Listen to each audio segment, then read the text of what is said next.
today, to Florida today, and said he was going to come back to Washington, which is exactly what the country expects of him.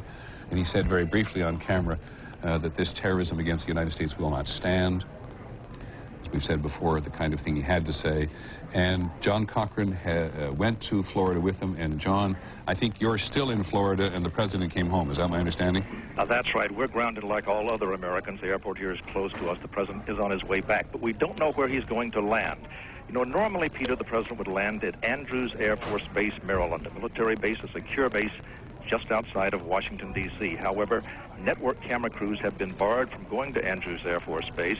It apparently has been roped off and barred to news media. We do not know if the president is going there, and the White House is being very closed-mouthed about it. And you can understand why they would want to create the question in some people's minds as to where the president will land. We've been told that when the president returns, he will have a National Security Council meeting. But where will that happen? Will it be in Washington? I can't help but think back to November 22nd, 1963, the assassination of John Kennedy. At that time, the Secret Service was in a great hurry to get the new president, Lyndon Johnson, back to Washington, D.C. It's no longer clear today that Washington, D.C. is such a safe place, Peter. Thank you very much, John. Please stay in touch and let us know when you can make your way to Washington.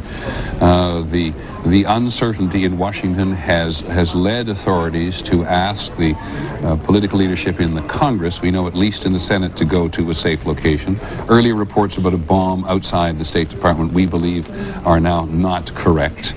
But there was this attack on the Pentagon, and there's this mixture in Washington of deep, profound tension and almost and alertness. You certainly get a quick glimpse there of the security force, which is a constant presence on the roof of the White House, on guard there. But there is a natural instinct, not only for the president to go to Washington, not merely for the security, because it's the nation's capital and it's where all of us in the country will look to the president for leadership and response in the hours and the days ahead, and it'll be maybe a couple of hours yet before the president gets to Washington.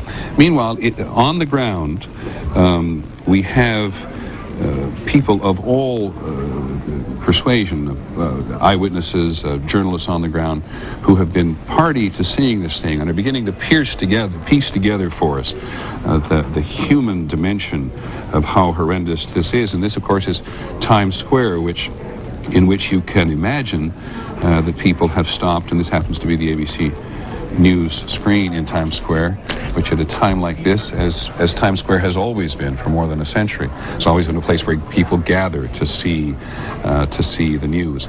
But Drew Milhon, ABC News' Drew Milhon, actually saw this happen, and I believe, Drew, you're on the phone at the moment, am I correct? Yes, Peter, I'm here. Would you go ahead? Sure. I was at the corner of Varick and Canal, which is about 10 to 12 blocks north of the World Trade Center, where roughly 300 to 400 people were gathered watching the flames and the smoke from both World Trade Centers going through the air. And I began to cross the street, and I heard a collective scream from this group of people. And I looked up, and the first World Trade Center that collapsed was falling down.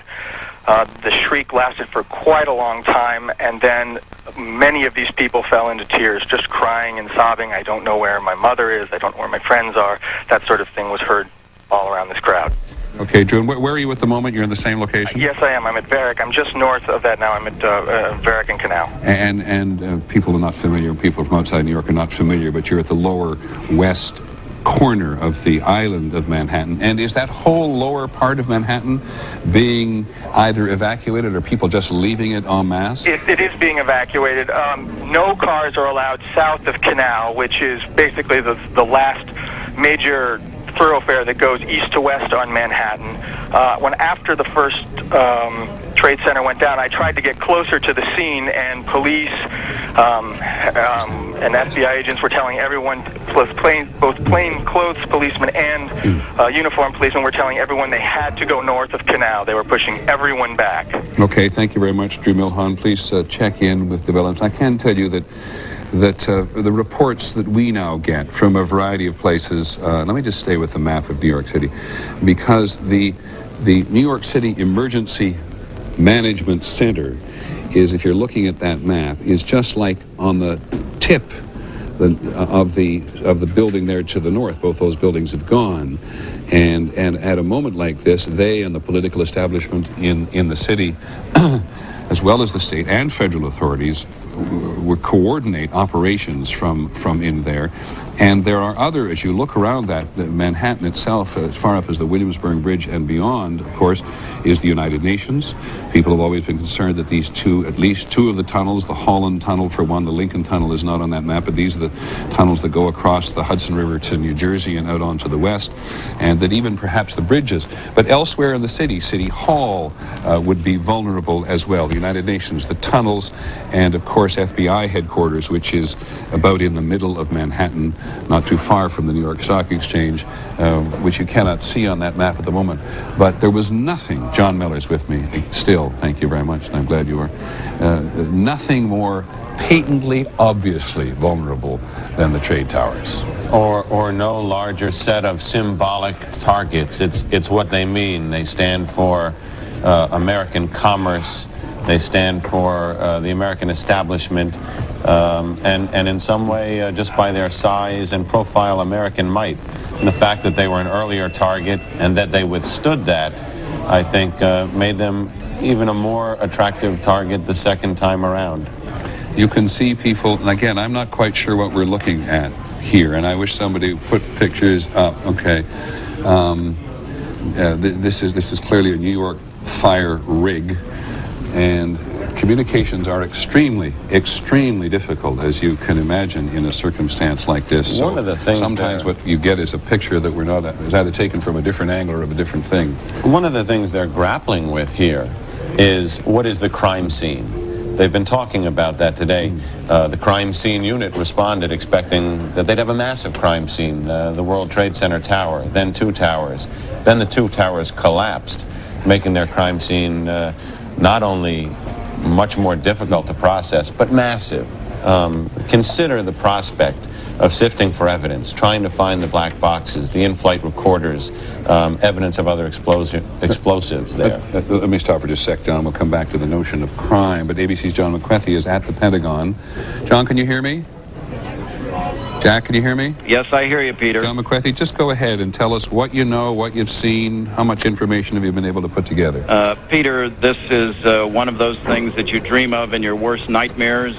It appears that a large jet aircraft, perhaps the size of a large passenger plane, came very low, clipping off light poles as it approached the Pentagon. It slammed into the side of the Pentagon, and it drove itself from the outer ring all the way to the inner ring. The area of the building that it went into burst into flames. There are many, many floors of destruction deep into the heart of the Pentagon. That area has now collapsed. The firemen have been there trying to put out the flames. There are obviously heavy casualties at the Pentagon. There have been ambulances and helicopters coming and going for the last hour. The area has been cordoned off. The skies above the Pentagon, there have been F-16s circling. The entire area has been evacuated. More than 20,000 people work in the Pentagon, Peter, and this is a disaster. John, at ground level, for example, in the side of the building where the plane penetrated from the outer ring to the inner ring, do you know precisely what goes on in that section of the building? I do not, Peter. That is not where the highest-ranking people are. The Secretary of Defense and most of the chiefs of the services are on a different side of the building, but in a way it almost doesn't matter. There are going to be many high-ranking people from the Defense Department who are going to be either injured or killed in this attack. And John, is this something which the Pentagon is trying to take care of wholly itself? I mean, are we talking to you about a circumscribed military operation to emerge from this chaos? It's very difficult, Peter. The FBI is here, local police are here, everyone is here trying to deal with the casualties initially and trying to make sure there isn't a second strike of any kind. That's the first inclination. That's all I can tell you at this point. All right, let me ask you, John, because you cover intelligence and counterintelligence a lot of the time, trying to see that a second strike doesn't occur. How is the Pentagon defended in any way, and in any way similar to, for example, the anti-aircraft battery on top of the White House? No, Peter. This Washington, D.C., because it is a democracy, has made a lot of decisions about how it is going to posture itself. And local law enforcement, FBI, and CIA have relied on intelligence as a way to defend the United States, and they're going to have to add some measures as a result of this. And John, as it may be too chaotic at the moment to be talking to people about what is an intelligence failure this morning, and the intelligence services are going to have an enormous amount to answer for, clearly, at least in the public arena. Are you picking up anything that suggests anybody has the vaguest idea of who may have done this? They are going back over every strand of intelligence, looking for either groups in the Middle East or anywhere else in the country. They learned a painful lesson after Oklahoma City, not to jump to conclusions. They're trying not to do this. But, Peter, there are very few organizations on the planet that could put together the kind of coordinated attack that we have seen today.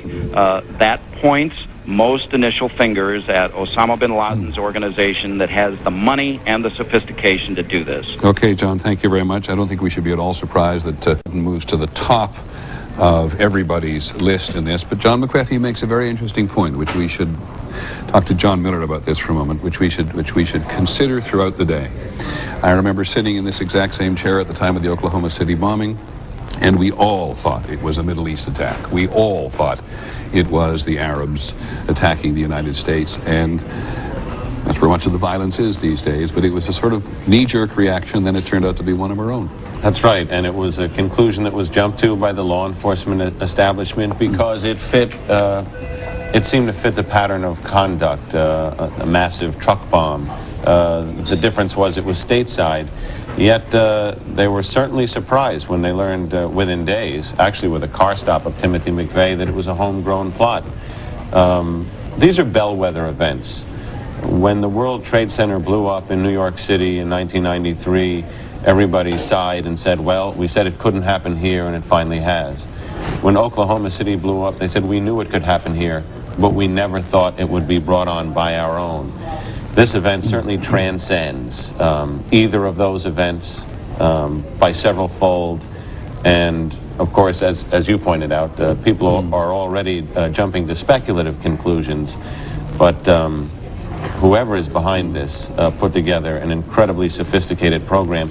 Just the idea that you would have multiple operators in multiple cities with the ability to get onto a plane with either the weaponry or false weaponry or explosives to be able to pull off a hijacking, again, probably with a locked cockpit. Three of them, maybe. Again, a hijacking and another hijacking and another, and maybe one that's still aloft, that you would be able to, and this is the part that has confounded me, and you touched on this, how do you make a pilot in a plane full of passengers into a suicide pilot, a kamikaze to slam into a building?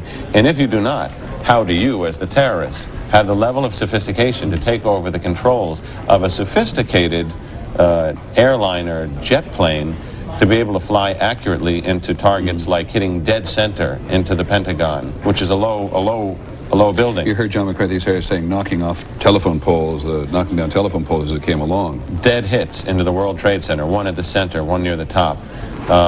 As you pointed out, there's a lot of mystery to this, confounding mystery, an incredible scope. Let's listen to this woman quickly.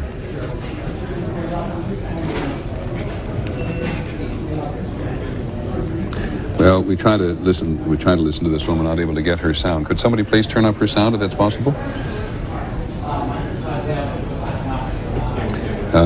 We are looking at, in some cases here, because of the communications difficulties, but also the communication benefits we get from our ABC affiliate here in New York City.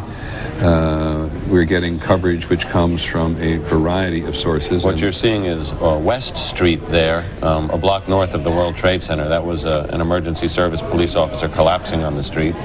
Let's listen to this man. Okay. Can I just ask our director to come to us for just a second then? I think Mr. Goodman? Thank you very much. let's just continue to review that. There's a hard issue here for an enormous number of people. What you've seen on television this morning, those twin trade towers first being hit and then collapsing before our A's, has an almost distant, we talked to both Pierre and John, it has one of some distant quality to it because we're watching on television. We're so accustomed to violence on television. So accustomed, I mean, when the plane flew into one of the two towers which we saw before our eyes, you thought, well, you know, it's like the graphic artist, isn't it? So what we haven't had here yet is an appreciation of the suffering that's occurring on the streets and in those buildings. Well, what the widening scope of the injuries, they have now notified hospitals in the outlying boroughs outside Manhattan, and they have cleared routes through the streets, covering miles, for caravans of ambulances to bring the injured out as they do the triage. The lower Manhattan and central Manhattan hospitals like Bellevue quickly filled up very early on. They have now set up a system of helicopters, which they have to be very careful with because of the ban on air traffic, that everybody knows who everybody is who's flying, and that there's communications between all of them to shuttle people out. The military has offered military aircraft for that kind of transport, and military surgeons have been brought to the scene.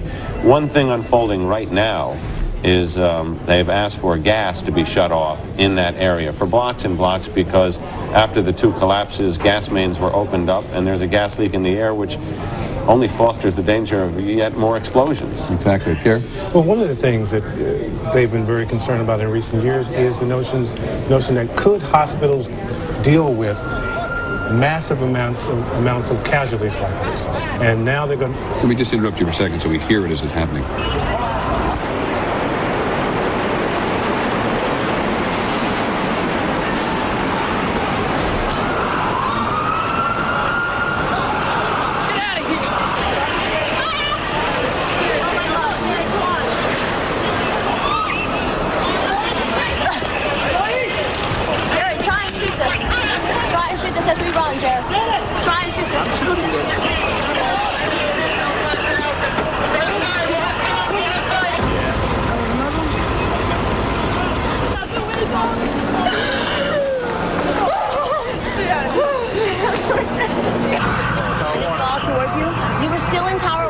Just come out, we're walking. It's just come down. The second everyone's being asked to get down, come down. The people are now panicking again. Give him that. You can walk. You can fill it. Okay. Make a hole, man. Make a fucking hole. Make a fucking hole. Make a fucking hole. Back up. Well, a scene that's been repeated hundreds and hundreds and maybe, as far as we know, thousands of times. The reports in John Miller was talking about the number of hospitals and the military making its medical staff available to the citizen, to the layman hierarchy here. We've had reports from various hospitals saying that hundreds of people are burned from head to toe. One doctor at St. Vincent's Hospital in Lower Manhattan just simply said the place was crowding up very quickly by people who had been burned. And the horrifying magnitude of all this is to be reminded. I think I'm going to try to get this right, Nancy, but I think maybe as many as 50,000 people work in the immediate area of the Trade Center, of the World Trade Center, in which there are these two twin towers. Am I right on that as many as 50,000 people work at? I don't know the figure, but the World Trade Center complex, not just the two towers, which are, over 100 stories each, but they're flanked by the World Financial Center. So there are clearly tens of thousands of people within a 2-block radius. And John McWethy, who called in just a short while from the Pentagon, talking about the aircraft that had penetrated the outer ring of the Pentagon to the inner ring, we're talking about the Pentagon now, had many floors of destruction and heavy casualties. It's just impossible at the moment to grasp, other than to try to aggregate the normal circumstances of how many people live and work in the immediate area. And thousands of people work in the Pentagon every day, which has now been overrun by local police, and by state authorities and by the military itself trying to take care of its own. Tony Cordesman, who's one of our military analysts, is on the phone from Washington. Tony, what can you add to all this? Yes. Peter, can you hear me? Yes, Tony, I can. I think one of the things we need to understand is we've been preparing for this kind of event for nearly a decade. We've had presidential directives. It's a project called Homeland Defense, but quite frankly, what people were most worried about was the use of weapons of mass destruction, chemical, biological, or nuclear weapons. Well, we looked at this scenario, hijacked aircraft flying into buildings back in the 60s. It wasn't the focus of Homeland Defense activity. It wasn't something brought up on the screen of the Vice President's office, which formally is in charge with coordinating this effort. But Tony, you, I know, been party to a lot of these. Is that speaker I hear behind you? Yes, Could you just turn around and ask somebody to turn it down? Hold on, please. I'm on to Peter. Could you turn it down? Thanks very much. Sorry to interrupt them because they're all doing a job. But your involvement here is important because you've been involved in so much of planning and study of this operation. I don't get it. In the 1960s, yes, we looked at the possibility that people would hijack airplanes and fly into buildings. How did it get off the radar? I think the problem, Peter, is literally we have tens of thousands of points of vulnerability. As Jack McWethy pointed earlier, it's the Pentagon. It's symbols of our national heritage, like the National Archives. It's major utilities, nuclear power plants, targets like ABC News and the networks. The problem is that anticipating all these points of them is almost impossible. There's always been this area of vulnerability, and we've always put civil liberties and civil rights before trying to deal with a comprehensive defense. This may change those priorities. It certainly is something short, if not actually at the level of an act of war. And Tony, you have seen us this morning, or heard us this morning, go through the ritual of reciting that somebody had claimed responsibility, someone had denied responsibility. The Palestinian Authority in the person of Yasser Arafat was very quick to come along and offer condolences to the people of the United States, to put as much distance between himself, because he gets blamed for a lot in the Middle East, certainly by the Israelis. Do you have any feel for how complicated an operation this is and who might be able to mount it, or are we just blowing in the wind at the moment? You're not blowing in the wind at all, Peter. This is so complicated an operation that one reason we weren't ready is that no one believed there was an organization with either the intention or the capability to execute something like this. People talk about bin Laden's group, but it's an umbrella group. It is the elements under it that would have had to do it, not bin Laden himself. We have talked about Iraq, but Iraq's operations have never been particularly sophisticated.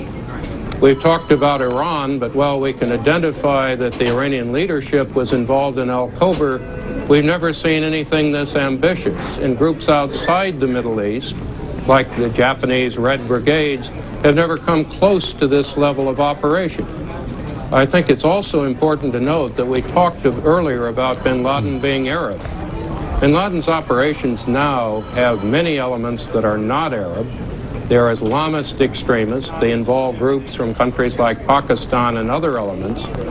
And what we've never seen is a level of coordination among all of these different groups that would lead us to prepare.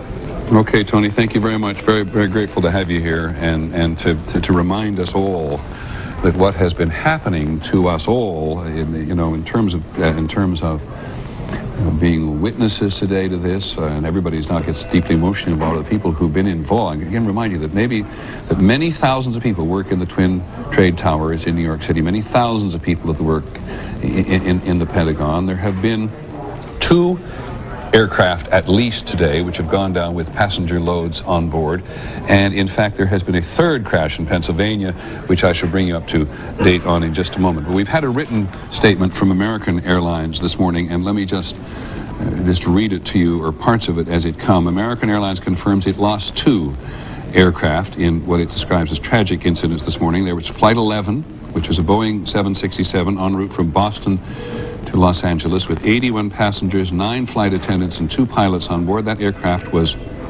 hijacked, to the best of our knowledge, and flown into the trade towers in New York. And Flight 77, a Boeing 757 offering from Washington Dulles to Los Angeles with 58 passengers and 4 flight attendants and 2 pilots.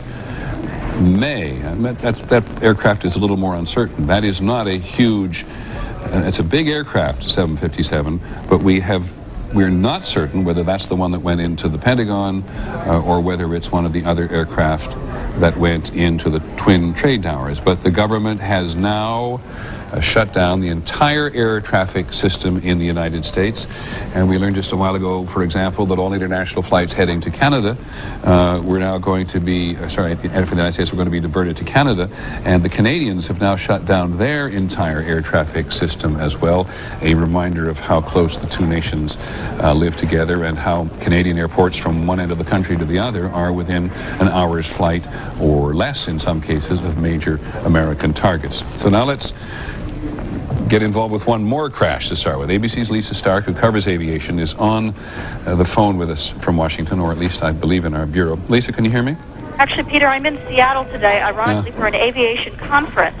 Okay, well Can you hear me, Peter? I can indeed, Lisa, and tell me what you know. Well, what I know is that the flight that went down outside Philadelphia, I believe, in Pittsburgh, was United Airlines Flight 93. It was a Boeing 757. It was en route from Newark to San Francisco. I do not know how many people were on board that plane. United is also saying now that they are concerned about a further flight that apparently is still missing. Flight 175, it is a Boeing 767. It was scheduled from Boston to Los Angeles. That flight apparently is still unaccounted for, according to officials from United. So at least we believe there's at least one more plane that may still be flying around, in U.S. airspace. Obviously, Peter, I've also learned that one of the planes that went into the World Trade Tower was tracked by the FAA. They knew, I don't know if they knew it was hijacked or if they just knew something was wrong. Obviously, it had deviated from its flight path. They were able to track it on radar, and they did track it to Lower Manhattan. That is the latest we know about the flight. Lisa, this may seem an awfully dumb question, but given the fact that the airlines, the major airlines, operate in such an intensely coordinated way, at least with their own operation centers, how is United Flight 175, a 767 from Boston to Los Angeles, thought to be missing and unaccounted for? Well, all United is saying is that they are, quote, concerned about that flight.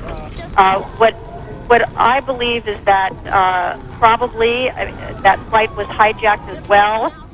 Where it is right now, I'm sure perhaps the FAA, the FBI, and those folks know where it is. We are not being told, but there may still be another plane flying out there that has not yet crashed or landed or whatever will happen to it. But that flight is apparently at least unaccounted for at this time as far as public release. I'm sure someone knows where that flight is. Yeah, okay, thanks very much then. Lisa Stark in Seattle today. I thought she was in Washington, covers aviation for us. Barbara Starr, one of our principal reporters at the Pentagon, I think is on the line as well. Barbara?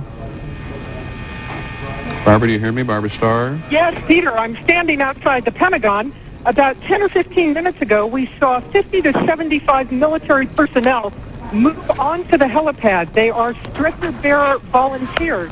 They have been assembled to go in and recover any potentially dead or wounded. And we have talked to an eyewitness who was down on the helipad earlier this morning, where the fire is, of course, still ongoing. He reported seeing more than a dozen wounded personnel earlier this morning. We have seen ambulances carry people off. About an hour ago, we saw emergency medical personnel bringing out a woman and a small child in their arms. So the situation here remains quite unsettled. Can you describe a little more generally what unsettled mean? Is it calm? Is there chaos? We have had periods of what can only be described as chaos. About 15 minutes ago, security personnel came through again and told us to start running, to move back, that there was another aircraft moving up the Potomac River from the south at a high rate of speed. Well, that apparently did not occur, and we have now moved back to our original camera position. So the police are quite at a point of quite high tension here this morning, and any little ripple is having them move people back to stay away from the building. They are extremely concerned about another attack and a potential additional explosion. They are taking every precaution. Understandable. Barbara, the portion of the building that was breached when the aircraft crashed into it, do you know what happens in that part of the building? Well, we're looking at it right now. Fire trucks are still pouring water more than an hour or better. Vulnerability in a democratic society. After the explosion, onto the flames.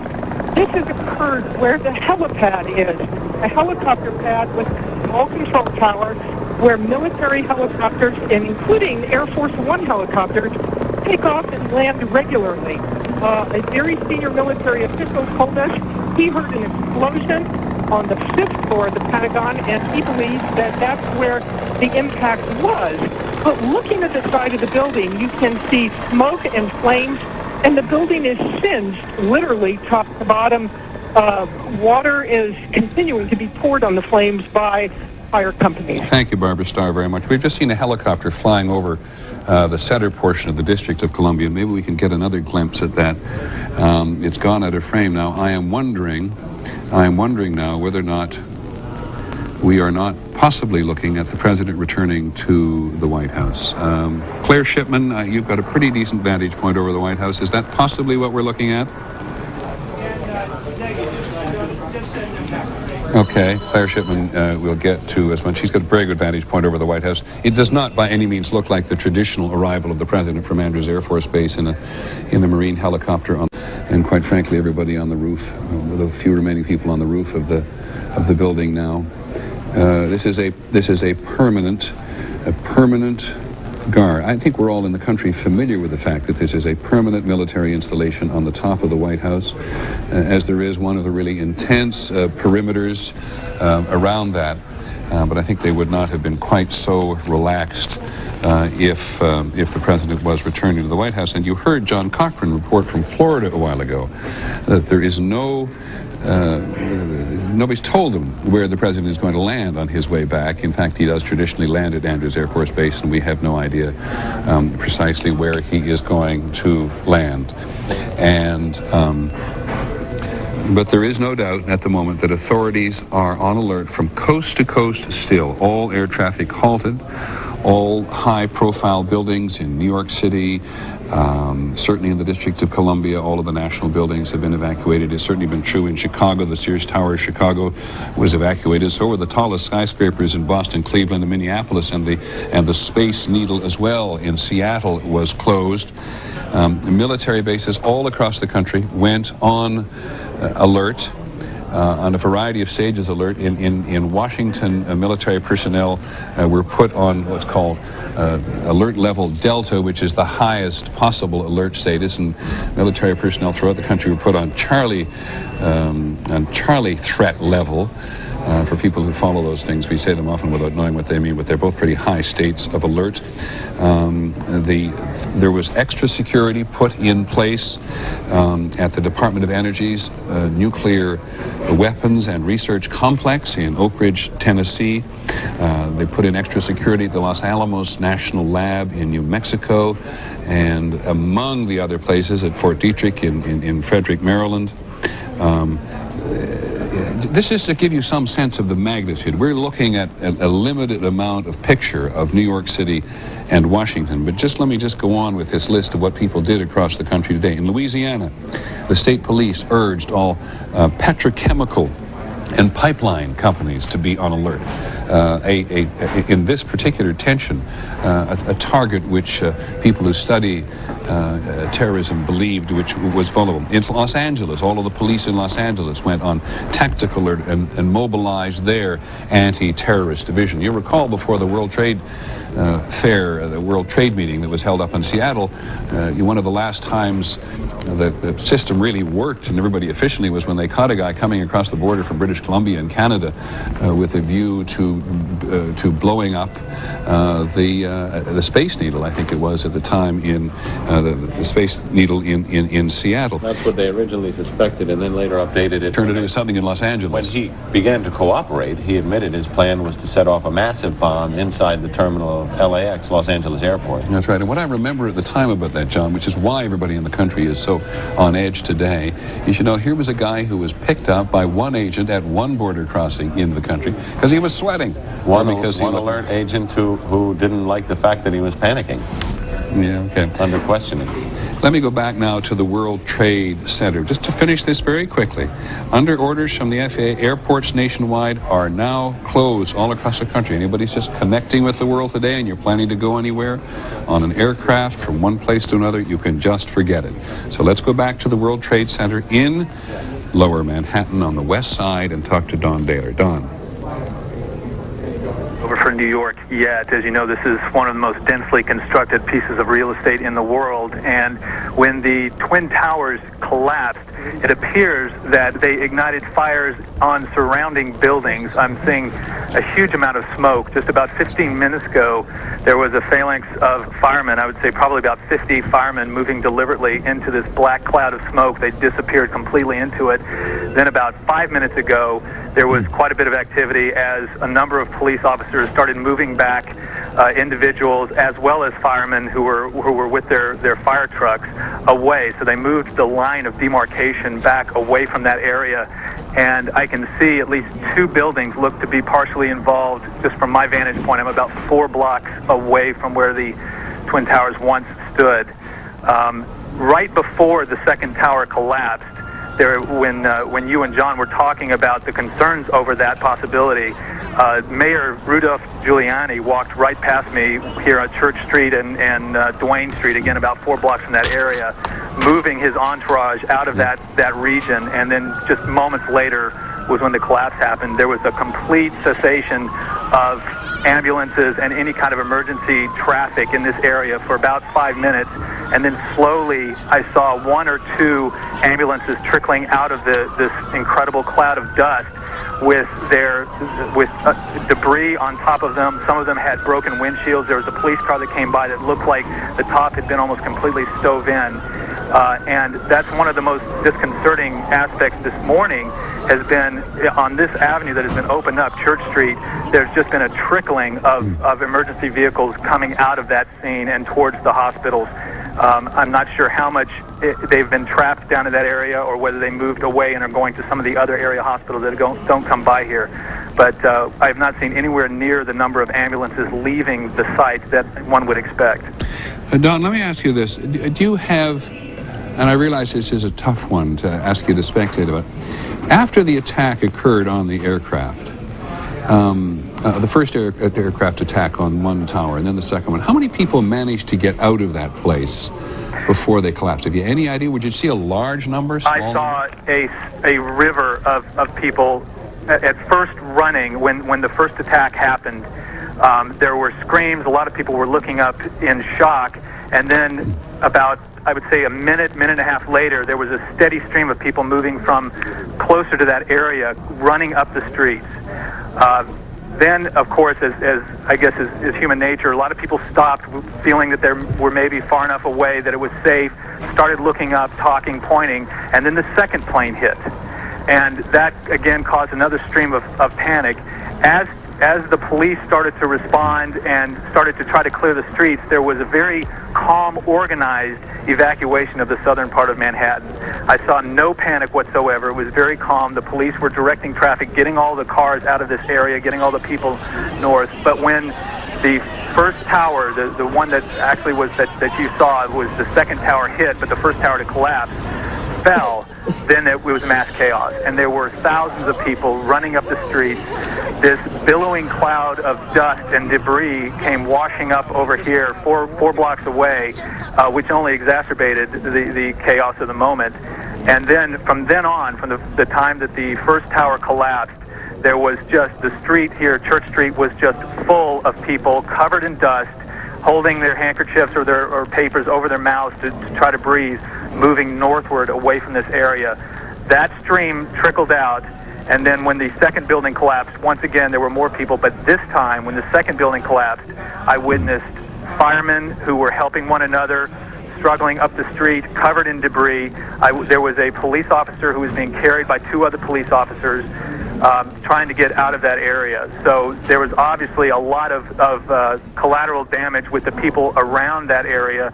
I would say even not just at the base of it, but for them to have gotten to my point that quickly, they would have been injured probably 2.5 blocks away from where the towers fell. Don, thanks very much. Don't go away, because you've helped us appreciate at ground level what as I said before, seems almost surrealistic when you look at it on television. In terms of people getting out of the trade towers, you have any sense at all? Have you heard anything, even anecdotally, from the cops about how many people managed to get out of the building before they collapsed? No, absolutely not. But you can imagine that the World Trade Centers, I'm not sure how many elevators exactly they have, but I have been in those buildings, and I think there are around 20 elevators in each. If they shut down immediately, you can imagine the people who would be streaming down the fire escapes and the stairwells. There's also, I don't know if it was the case now, but I do know that one of the towers had a major elevator that went all the way to the top that was malfunctioning and has been malfunctioning for at least a month. They've been having a lot of trouble with that.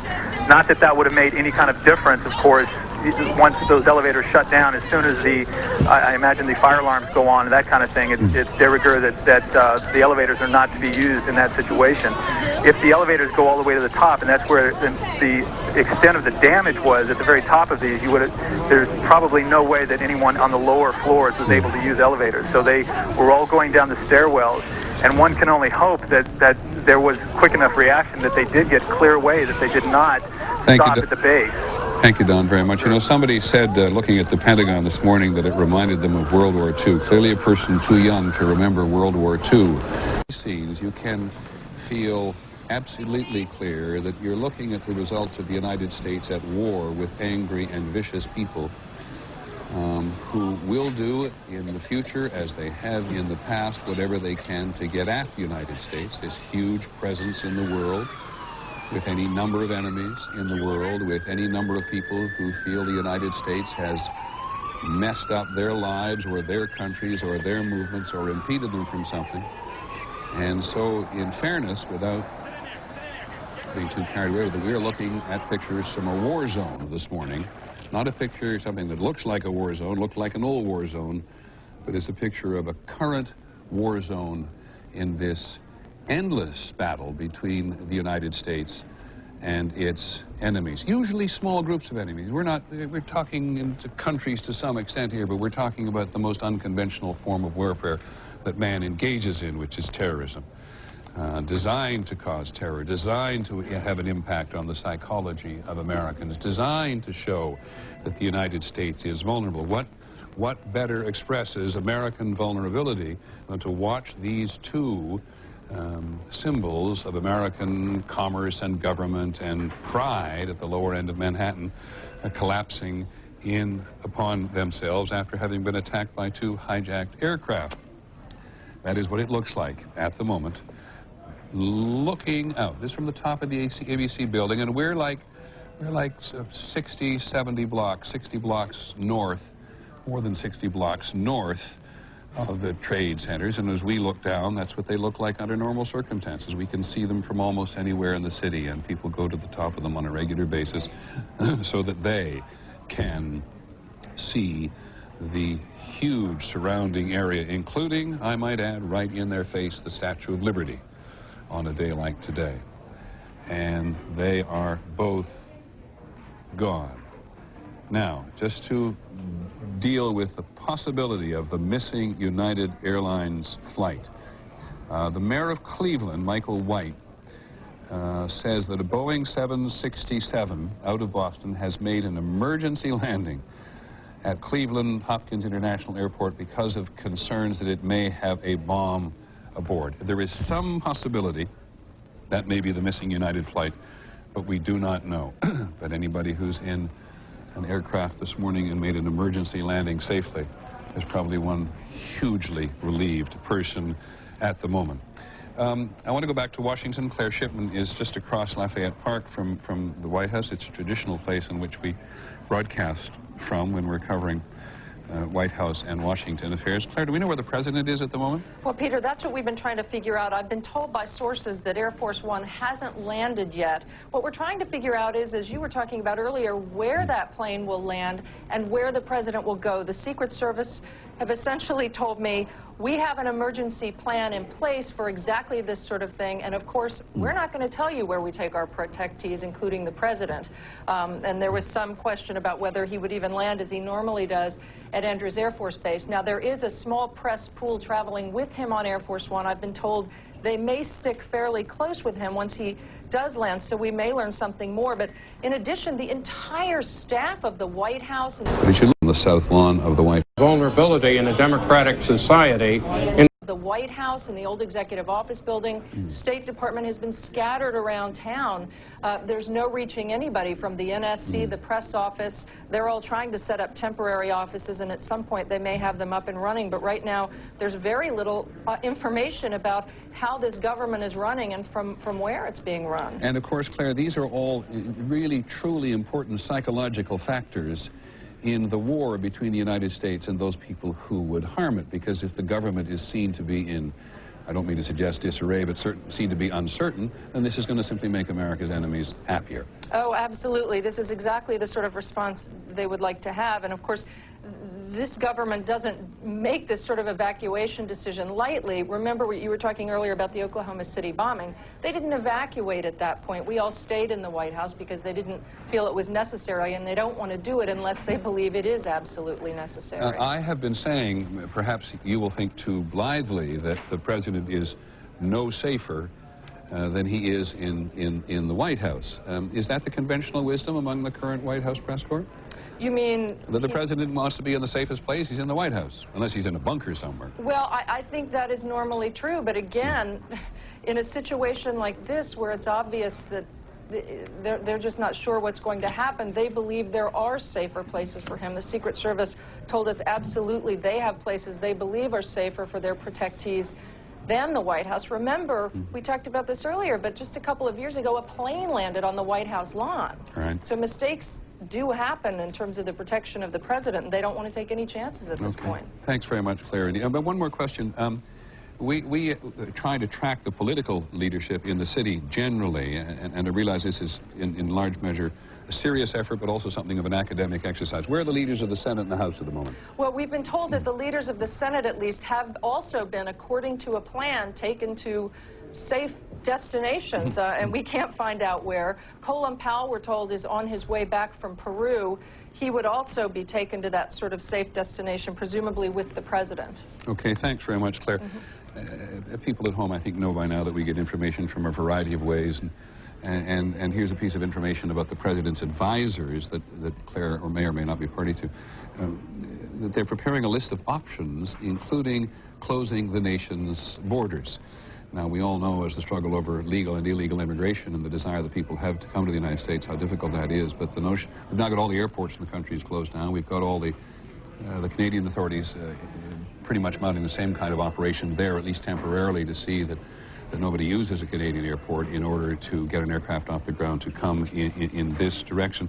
Customs, U.S. Customs, has moved to something they call Threat Level 1, which is the highest state of alert that the Customs Department has, the Department of Treasury, of course, has. All air and marine assets are now on alert. We covered that before in terms of the state of the military. The borders are not closed, and we are told by immigration and by customs at this point there have been no unusual incidents at any of the border crossings, either between the United States and Mexico or between the United States and Canada. And several, it seems like it's not very long ago, it's only been 3 hours, almost to the minute, since this actually happened. And early on, we made the observation that in some respects this was not in some respects, this is the most serious attack on the U.S. mainland since Pearl Harbor. And I notice now that at least one senator in Washington, Senator Chuck Hagel of Nebraska, referring to that attack 60 years ago, which so surprised the nation, has now called this the second Pearl Harbor. And so much, of course, is different in the world, and yet one should not be surprised if this comes to be referred to that. in the days and in the weeks ahead. We've managed to put together a couple of pieces of information on tape. And one of them is, I believe, a quick comment and a quick comment only from Mayor Giuliani of New York. Can we just roll that, please? Hold on.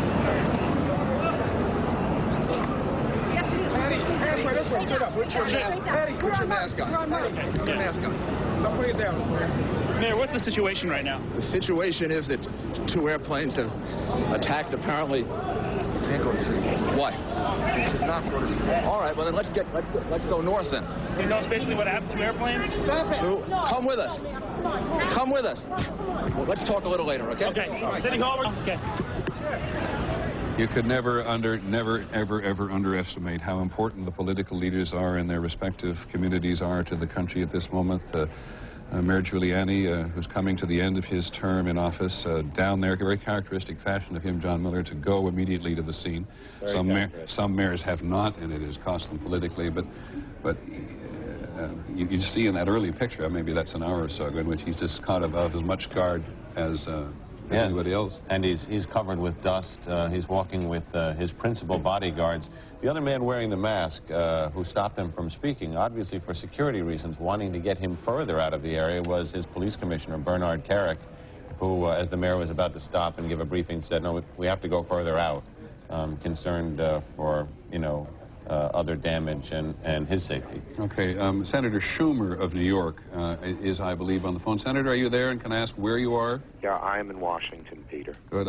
Obviously, you, sir, have something to say, and here's the space. Well, I just, we're all just totally shocked here. Probably there are millions of New Yorkers who are in my position. My wife works... I'm in Washington, but my wife works a quarter of a mile from the World Trade Center. My daughter goes to the South Lawn of the World Trade Center. Have you spoken to them both? I did speak finally to my daughter. I spoke to my wife earlier this morning, and I spoke to my daughter about a half hour ago. Both were obviously extremely shaken by what's happened here. Senator, you know precisely that 50,000 people work in the World Trade Center. There are 155 businesses in there, and 80,000 people visit the World Trade Center every day. How can you give us some sense of your feeling about the magnitude of this, your knowledge of the magnitude of this? It leaves you almost speechless. I was going through each floor, and I know people on almost every other floor, and I'm sure that's true of so many people here. This is such a dastardly act aimed at the heart of America and the heart of New York, and it is... You don't even know what to think. It is just so awful. Senator, I apologize for interrupting. We're going to have to redouble our efforts because terrorism leaves nobody. Senator, I apologize for interrupting you. I really do. This is an American Airlines news conference, which we do want to have. We'll come back here. Not that I'm aware. We've been in business here 26 years, I guess. Have we ever done this? Closed the air side to all the terminal buildings? This is unprecedented. Yes, sir. We have not done it. It is this level of security has not happened before. We hear from the aviation community that there is a rumor that military jets are escorting a commercial aircraft to this airport right now. Can either of you comment about that? I have no earthly idea, sir. Mr. Jim, do you know anything about that? I would assume that since all of the aircraft that are due into DFW have landed, there are no military escorts. Now, whether there was a military escort provided to them or not, we're unaware of that. We can take about 2 more questions, and we're going to have to... the implosion, what are you going to carry on with that? We have canceled the implosion party set for this Saturday, and we will look at where we go from here. All the flights that were diverted, where did they go? Well, they could have gone a variety of places. We don't have all that specific information. Typically, when a plane is diverted, it's diverted to the Category X airport, the largest airport that is closest to where they're going, but we don't have specific information. Planes on the ground right now that are sitting there on the runway, any indication that perhaps terrorists were using one of those planes? Have no idea whatsoever. Now, when you say shutting down the airside, can you just articulate that a little more? Certainly. Is this the... Just tell us what you mean by that. Right. What that means is when you go through your security checkpoint for those customers who are used to going to the airport, anything on the opposite side of that is called that secure side of the airport. And those are the areas that are being closed to the public. They are still keeping open those areas in front of that. They call that the ATO area, or where you can check your bags, that sort of thing, to accommodate any customers' questions and things that might find their way to the airport. So all folks who are stranded are being moved out, essentially? Indeed, and being accommodated, those, based upon what the plans are by their respective air carriers, be accommodated in local hotels and things of that nature. That's all. I'm sorry. One more question, and we're going to have to get back to our business. I talked with passengers out in the terminal. They said that people who are coming off the planes are having their bags searched or their luggage that comes out of the airport. That's possible. That is possible on the part of the air carrier. Okay, thank you. We'll be back to you. I think the most important thing to take away is that there is no specific threat to this airport, and rest assured that our DPS folks will keep you alerted if anything else is to occur. Thank you. What time should we expect another? Well, there you hear the comments from two officials. I have to be perfectly honest, not sure who they are, whether they work for American Airlines or they work for the airport in Dallas, but they were in Dallas today, and they say at the end of that news conference there is no specific threat to that airport, which will be reassuring to people who are around the airport, but anybody who's wanting to fly anywhere in the country at the moment is unable to do so anyway.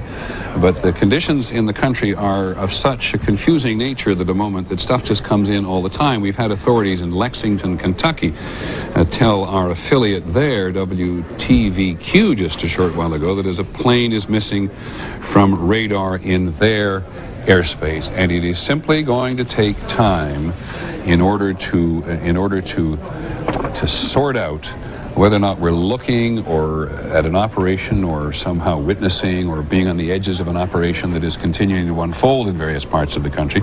We still indeed have a missing aircraft or a missing or not accounted for aircraft from United Airlines. We had a crash near Pittsburgh here today, about which we have only that knowledge, no understanding whatsoever whether or not it is relevant to the others.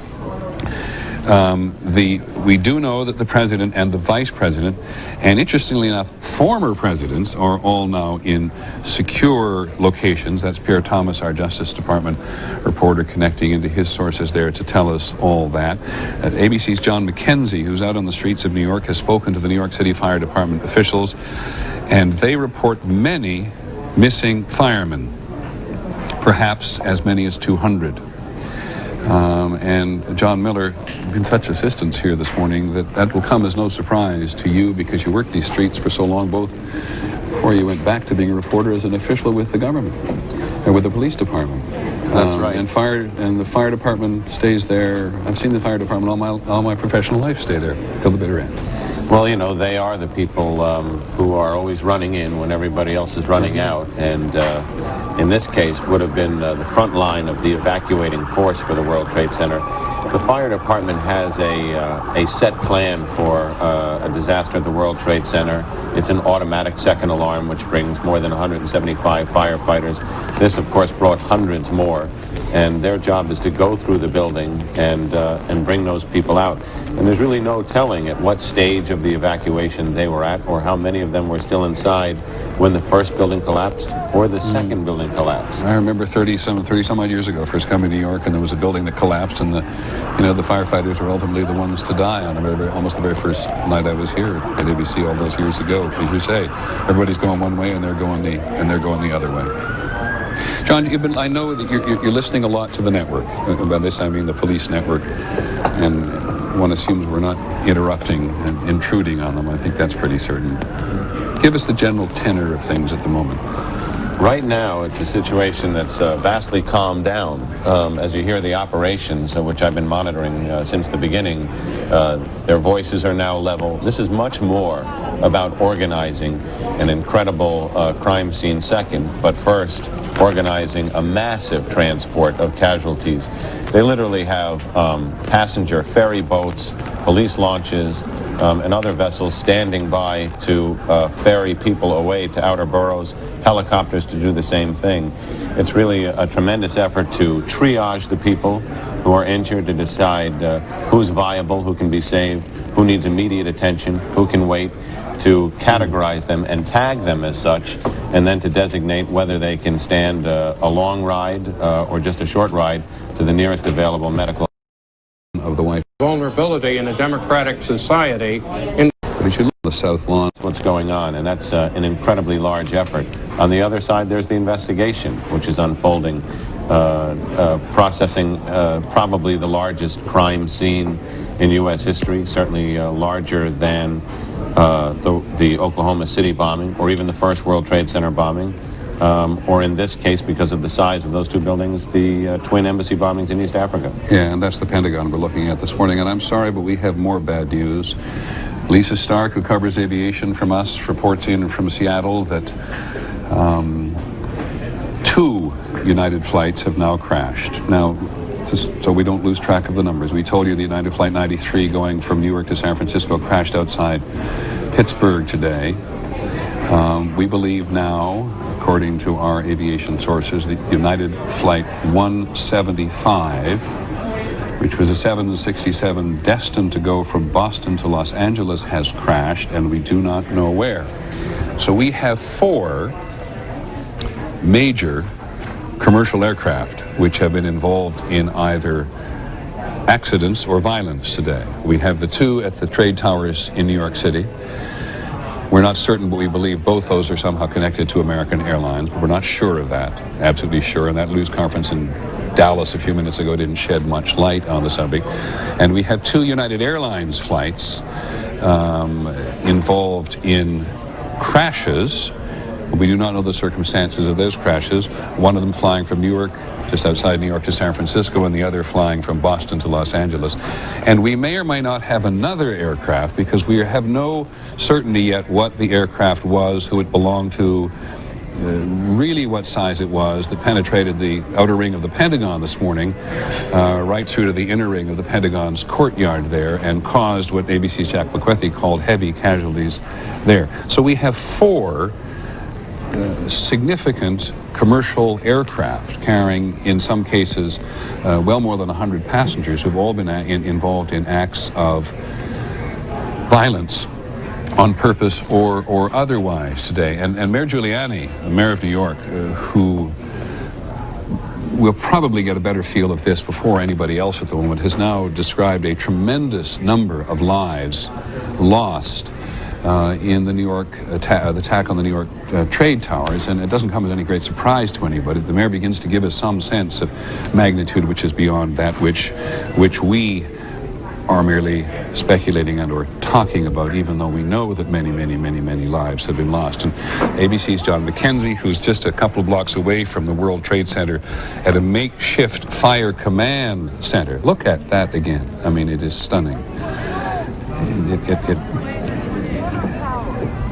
John McQuethy at that makeshift fire command center has had a battalion commander tell him that as many as 200 firefighters are principally unaccounted for. So it is no wonder that all across the country today, at airports and at public sites, many which have been closed from the west all the way across to the east, people are holding their breath.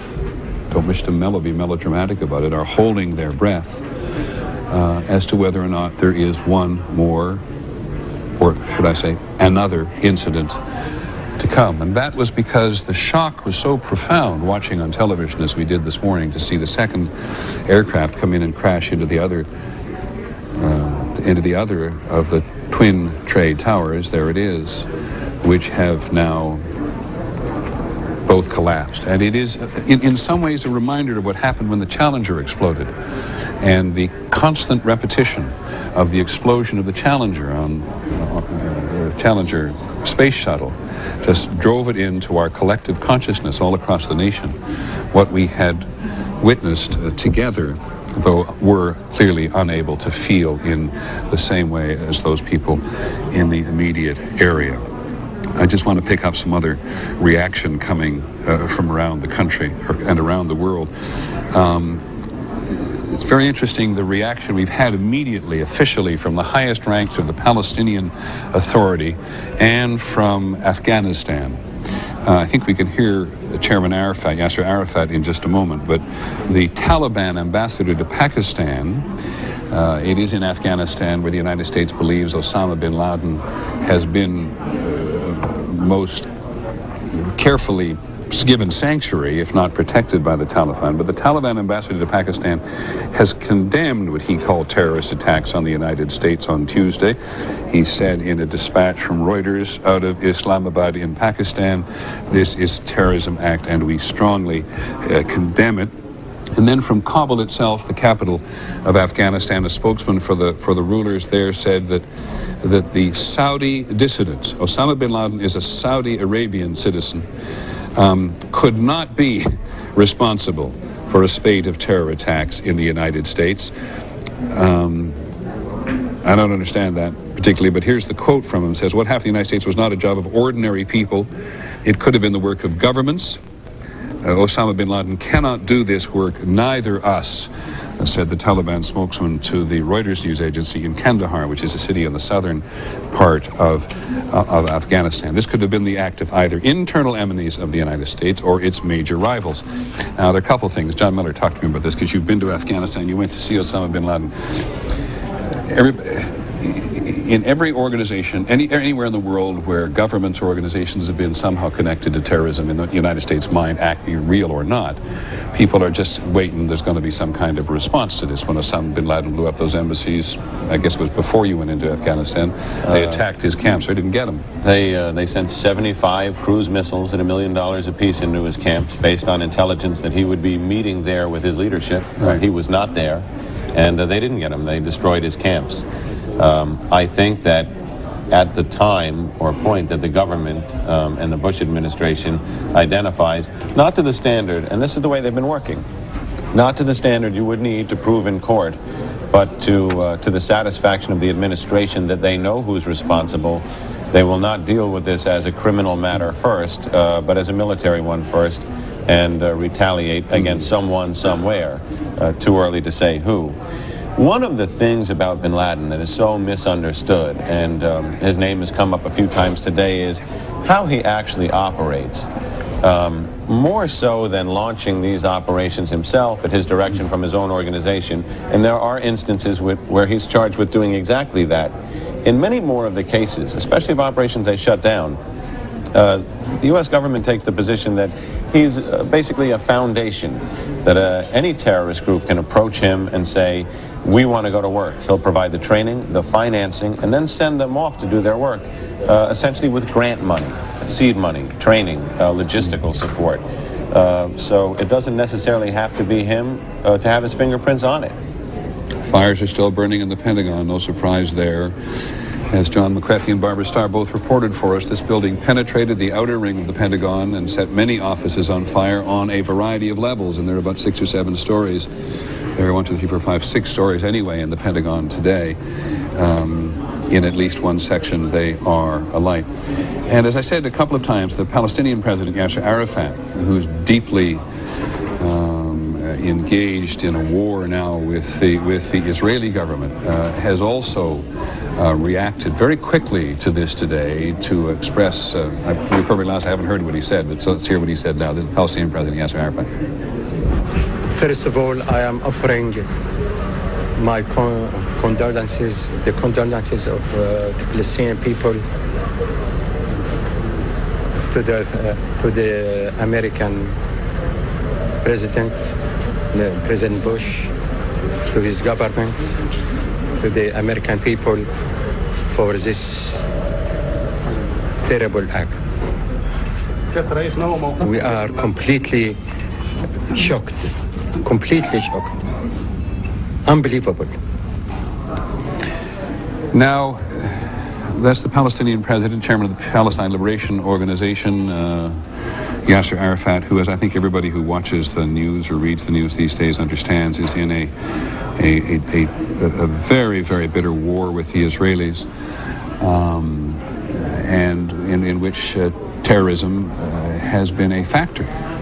Palestinians see what the Israelis do to them as terrorism, and certainly the Israelis and much of the world see the Palestinian and other suicide bombers who've attacked inside Israel to be terrorism of the most gruesome order, no question about that. And so we should not be surprised, as on previous circumstances, to see Chairman Arafat expressing his condolences, but other Palestinians who believe the United States is responsible for what Israel is doing to the Palestinians, or at least complicit and is certainly supplying the Israelis arms, will be happy to see this attack of the White Vulnerability in a democratic society in the United States today. So take a look at a scene from Jerusalem not too long ago in which there is some celebration that the powerful United States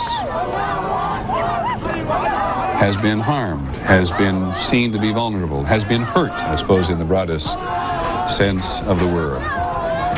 And the people who go off to do this sort of thing, both in the Middle East now, you must remember that a vast majority of the population of the Middle East now, in all countries, is under 21, much of it under 15, certainly under 17, and the kind of tensity and intention, if one presumes this terrorism, one shouldn't, this terrorism has had its genesis or had its roots somewhere in the Middle East, or at least in people who are opposed, are just brimming with anger at the United States.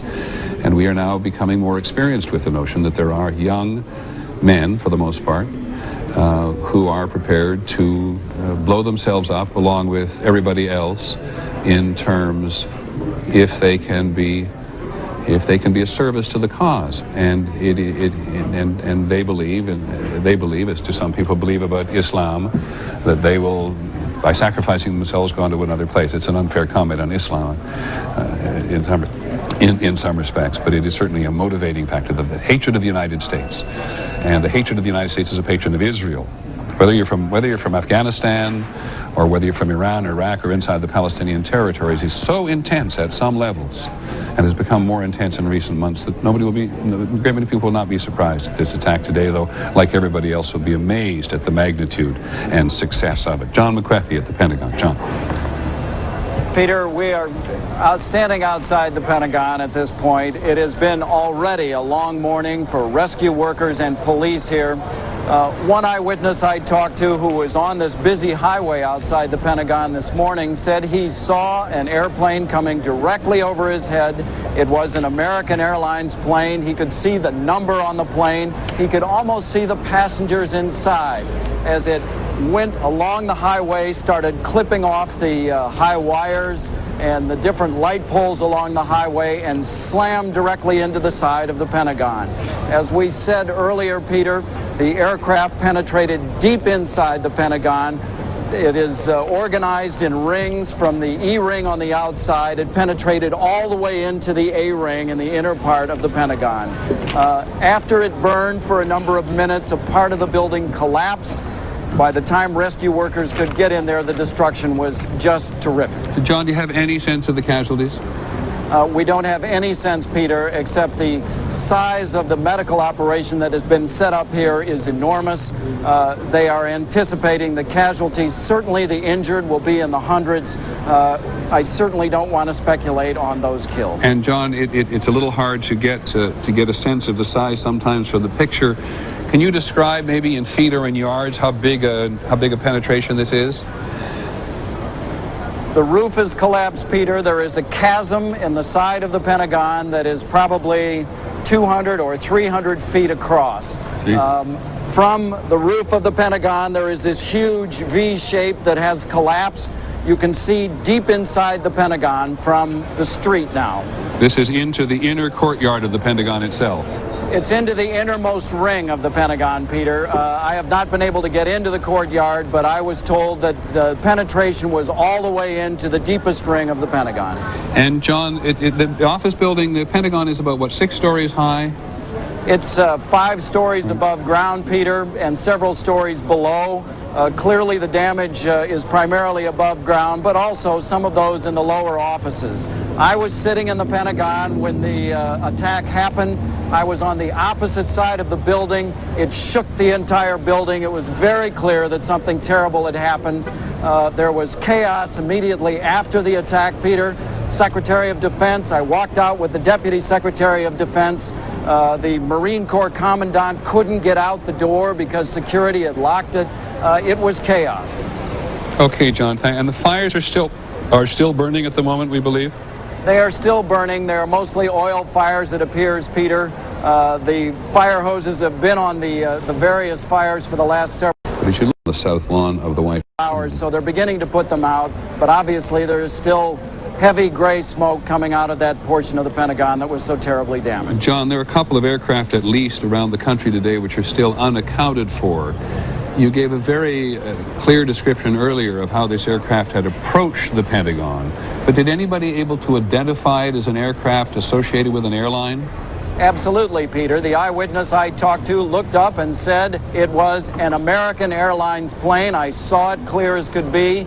It went right over the top of my car and clipped a pole right in front of where my car was. Thank you very much, John McCarthy. I actually think that you may have said that earlier, and I simply lost it in terms, just lost it. And so we now know that it was from at least one eyewitness there. It was an American Airlines aircraft which crashed into the Pentagon. So let me just try to get some grasp on the airplane. We have 2 United flights, a 757 which was on its way from New York to San Francisco, which crashed near Pittsburgh. We have a United flight which crashed from Boston to Los Angeles, United 175, and we do not know where that aircraft has crashed or been crashed as of now. And we have these 2 American flights, one from Boston to Los Angeles, which is a 767 with 81 passengers and 11 crew on board, talking about almost 100 people on American Flight 11. And American Flight 77, which was scheduled from Washington to Los Angeles, with 58 passengers and 6 crew members on board. And John Miller and I have been sitting here looking at each other about where these flights were going. And there's several ways to speculate about it, but you came up with one very interesting on already. From a forensic standpoint, if you look operationally to crash these flights, it would have been just as simple to get on the Washington shuttle or the New York shuttle and crash one into the Trade Center and the other in the Pentagon. The choice of flights here, Newark to San Francisco, Boston to L.A., Dulles to L.A. Excuse me, John, I apologize. Let me come back just because we have the New York governor here. Sure. Governor George Pataki, the governor of New York, I believe, is on the telephone or somewhere. Governor Pataki, do you hear me? Yes, Peter, I hear you fine. Well, why don't you first start off, sir, and give us your appraisal of the day so far. It's just a horrific scene, and everybody's pulling together. We're activating the state emergency forces, but our hearts and prayers are with the victims and the families of those victims, and we have to, at this point, just focus on trying to help as many people whose lives are at risk as possible and dealing with those who have been injured. Do you have some sense of the magnitude of casualties? We don't want to quantify a number, but obviously it's a horrific incident that really is just an incredible outrage against the people of New York and the people of America. But at this point, our focus is on trying to make sure that those whose lives are still at risk are as protected, and those who have been injured are treated as quickly and as well as possible. Governor, do you believe that thousands of people have been killed? I don't want to use a number, Peter. At this point, the goal is simply to try to help as many people as possible. We're working closely with the city, with our National Guard forces coming in to help relieve the city police and fire. Obviously, it's a situation that just cries out for people to be horrified, and but what we have to do at this point is focus on helping those who are at risk, helping those who have been injured, making sure there's an orderly removal from Lower Manhattan, and that is our focus at this point. Governor, are you in a position to go to the scene? Are you in a position to go to Lower Manhattan? Do you think you should? Would you like to, or are you locked down? No, I'm in the city, but the important thing is to be able to stay in contact with the White House, with City Hall, with our statewide emergency services. We've gotten offers of support from all the surrounding states with their emergency services, and the critical thing right now is to be able to coordinate to make sure that the response is the strongest and the most compassionate it can be for the people whose lives are still at risk. And we're mobilizing National Guard units from across the state. We're getting help from the surrounding states and coordinating with the city, and that's what we have to do at this point. Governor, what have you done about the other so-called high-profile potential targets in New York City, like the UN and the bridges and things like this? Are they all evacuated and locked down now? UN's evacuated. The tunnels have been closed. The George Washington Bridge is open under security for emergency services coming in and people going out. We've shut down most of the mass transit. Grand Central is open under very tight security, but people who pass through the security have limited service to the northern suburbs, and we're doing the same thing on Long Island. But the important thing now is to provide as much help as quickly and as effectively to those whose lives are at risk or those who've been injured, and we're working with the city and federal officials to make sure that happens. Do you believe that New York City is now under control? New York City has been under attack, and until we get through this, we just have to continue to respond as strongly as we can. And are you in a profile now? Are you in a position where you actually think there's a potential fires for the last several? We just don't know. That's why we have to not only help those who have been injured, but also take every security step we can to try to prevent further incidents. We just don't know, Peter. Okay. Governor Pataki, thank you very much. Governor George Pataki of New York, who is in New York City, which of course is where he probably belongs at a moment like this. Downtown Manhattan is saying simply that the National Guard has been called in, the tunnels are closed, the George Washington Bridge, which is across, which goes across the Hudson River from the west side of Manhattan into New Jersey. Just remember, a large segment of many thousands of people from New Jersey work in New York, and there's tremendous commerce back and forth on a daily basis. That has all been brought to a help. It's interesting to recall, John Miller, that the attack on the trade towers in '93 was launched from New Jersey, or at least the operational headquarters of the people who attacked the Trade Center were in New Jersey. Correct. And the building of the bomb and the original conspiracy was all carried out in towns right across the river. In fact, the conspirators later admitted that they watched from New Jersey to see if the buildings would in fact fall, and they didn't. This time they did. They did today. And Governor Pataki trying, as politicians again must on occasions like this, trying to express the horror and the commitment that the political establishment feels to those people who've died and those people who need to be rescued. It doesn't answer to every question about whether or not something was locked down or something. He came back every time that their priority now is to try to help those people who are in deep and in some cases still desperate trouble.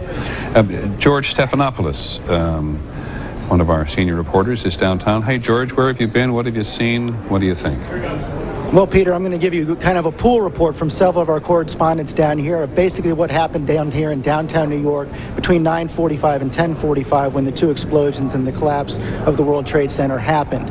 At the time, I was actually in the subway heading towards the World Trade Center right around Franklin Street, and after the first explosion, the subway station started to fill with smoke. The subway cars started to fill with smoke, and the subways actually stopped. They then diverted us around the World Trade Center to Park Place, which is one stop beyond the World Trade Center. We got to that train station at around 10:35, Peter, and it was a scene unlike I've ever seen before in my entire life. As we tried to get out of the subway station and walk up into the street, it was pitch black, midnight black, snowing soot all down through downtown Manhattan. This was about 2 blocks from the World Trade Center. You couldn't see a foot in front of your face at that time. We then worked our way back uptown. All of the firefighters and police officials and National Guard are now evacuating everyone out of lower Manhattan. They're going east towards Brooklyn and north, which is where we are now, up on Canal Street. I should add as well, Peter, we had one of our reporters was downtown and had a sight line of the World Trade Center at around 9:48, which is around the time I believe the first tower collapsed. Gloria Rivera, and she saw 2, then 3, then 4 people jump out of the top floors of the World Trade Center. She was with a firefighter who said they're not falling, they're jumping. Watch their arms waving, and they counted a dozen people jump off the top floors. Do you want to continue, George? Well, right now, as I said, they are evacuating everyone else out. But just to give you another sense, Peter, all over lower Manhattan, the sidewalks, the streets are covered with about 1/4 to 1/2 inch of dust, of soot, as if it were Pompeii. Most people are pretty calm right now. They're evacuating slowly as the firefighters come in. But it really was one of the most frightening, horrific scenes I've ever seen in my life. Thanks, George, very much. Come back anytime with a report. I just, as you were concluding there, watching these guys go up that escalator, and if it's in the World Trade Center, we assume that we know that their cameraman got out, but we don't know about anybody else because, within an hour and something of the time these 2 attacks had occurred, these 2 buildings had completely disappeared, and you begin increasingly to see more dramatic footage. George Stephanopoulos made a reference to Pompeii on the near Naples on the west coast of Italy, which was, buried by a volcano. And you get exactly that same sense of freezing stuff in soot and dirt, as might have occurred by a volcano. Jim Kallstrom, with whom we're long familiar, former official of the FBI in the New York office, is on the air, very deeply involved in the flight TWA 800 investigation. Jim, can you hear me? Yes, I can. What do you think? Peter? I'm listening, Jim. I Yes. just say, what do you think? I mean, just start and I'll... Well, my first thought is with the tremendous casualties, and the death toll is just overwhelming. It's a day that 50 years from now, our children, if we're still teaching history, will be taught about when we went to war on American soil with terrorism. Jim, if you had a chance to talk to your more active colleagues in the FBI at the moment about what they're doing at the moment, whether they're able to, I mean, it seems the hardest thing at the moment is to make an appraisal of all this. It just happened, and it's just, in some respects, it's happened and it's happening, right? Peter, you're right. I mean, it happened. It's shocking, but in some ways it isn't shocking.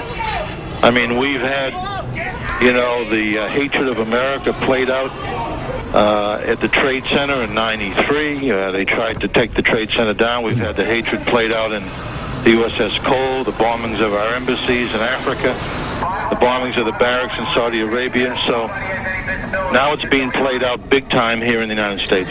Jim, what is the principal goal of the FBI at a moment like this, when all of the emergency services are brought to bear in all of these locations? What's the FBI actually doing at the moment? I think the first concern of the FBI right now, right this second, is there going to be something else happening in the next 5 minutes, 30 minutes, hour, 12 hours? Simultaneous with that, who did it? Where are they? What do we know? What's the intelligence base? Tell us. Why didn't we see this coming? Where do we go from here? What kind of articulate, defined information can we give the National Command Authority so that we can bring the necessary, massive retaliation necessary without a lot of collateral damage? Well, Jim, thank you very much for checking in with us, and please do at any time if you have news. That photo, as Jim was talking, Jim Kallstrom, the former director of the FBI here, and a major force in the investigation of TWA 800, which blew up off the south coast of Long Island. And the principal operator in the first World Trade Center bombing. Key investigator. Right.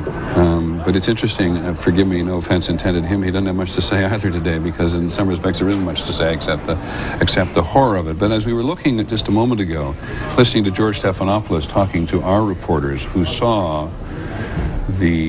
witnessed the horrifying jump of some people from the top of the trade towers, you just saw a hint of the just ahead of this little piece of video here before, you saw a hint of what people were enduring at the top of the trade towers before they collapsed as a result of the intensity of the fire. And we've seen it before in other places around the world. Fire starts in a place, people often, ironically, not that it would have made any difference today, do the wrong thing, they get trapped in an open window by fire coming into their room, and finally they're... Ladies and gentlemen, I'm David Ono, coming to you live from the Eyewitness Newsroom, and right now we have specific information that pertains specifically to the Los Angeles, Southern California area in regards to this disaster that we want to bring that information to you. In the meantime, as you can see on your screen, we have the network that continues on in this bottom corner right here, but we have some information that you need to be aware of when it comes to your own community. First of all, let's get to the airports. Right now, in addition to all of Los Angeles being on a full tactical alert, we want to let you know that all 4 airports in Southern California, LAX, Ontario, Burbank, John Wayne, they have all been shut down. We're also getting information that LAX is being evacuated as a precautionary measure right now. So they are evacuating LAX airport. Let's get you up to date on where some domestic flights are right now. From what we understand, there are still 50 domestic flights up in the air, 22 international flights in the air. Now, as for domestic flights, we understand that they are all being rerouted to Ontario International Airport. That's in the Inland Empire. If you are still waiting for a loved one to come in who is up in the air, and it's a domestic flight, you can look for that person to be flying into Ontario International Airport in the Inland Empire. If that person is... But you should look at the south lawn of the White Fires for the last several... On an international flight, look for that flight to be diverted to either Canada or Mexico. So that's Canada or Mexico. And as you've been listening to Network News, they have confirmed that 4 major airlines have crashed. Airliners have crashed. 3 of those 4 were heading to LAX. Now, among those 3, 2 are American airline flights, 1 a United Airlines flight. Let me quickly go through each one of these flights for you. First of all, American Airlines Flight 11. It was a Boeing 767 en route from Boston to Los Angeles. It crashed into the World Trade Center. The plane was carrying 81 passengers, 9 flight attendants, and 2 pilots. Also, there was American Airlines Flight 77. It was a Boeing 757 en route from Dulles Airport in Washington, or near Washington, to Los Angeles International Airport. That crashed into the World Trade Center, and that plane was carrying 58 passengers, 4 flight attendants, and 2 pilots. There's also the United Airlines Flight 175, a Boeing 767. That flight was bound from Boston to Los Angeles. It was carrying 56 passengers, 2 pilots, 7 flight attendants. The airline would not say where that plane crashed. Now, if you think you have a loved one that may be on that flight, we have 2 very important hotline numbers for you to call. If you think your loved one was on an American Airlines flight, here's the hotline. It is 800-245-0999. 800-245-0999. That's American Airlines hotline. The United Airlines hotline is 800-932-8555. Once again, United Airlines hotline, 800-932-8555. And as I said, there's still 50 domestic flights in the air, 22 international flights in the air, and they're said to be safe. They're just trying to get to their destination.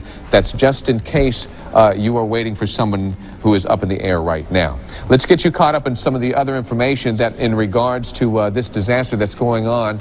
Speaking of airports, there are a number of traffic problems in and around LAX due to security measures. First of all, the Century Boulevard off-ramps from the eastbound and westbound Glenn Anderson 105 freeway have been shut down. These are all for precautionary measures for security.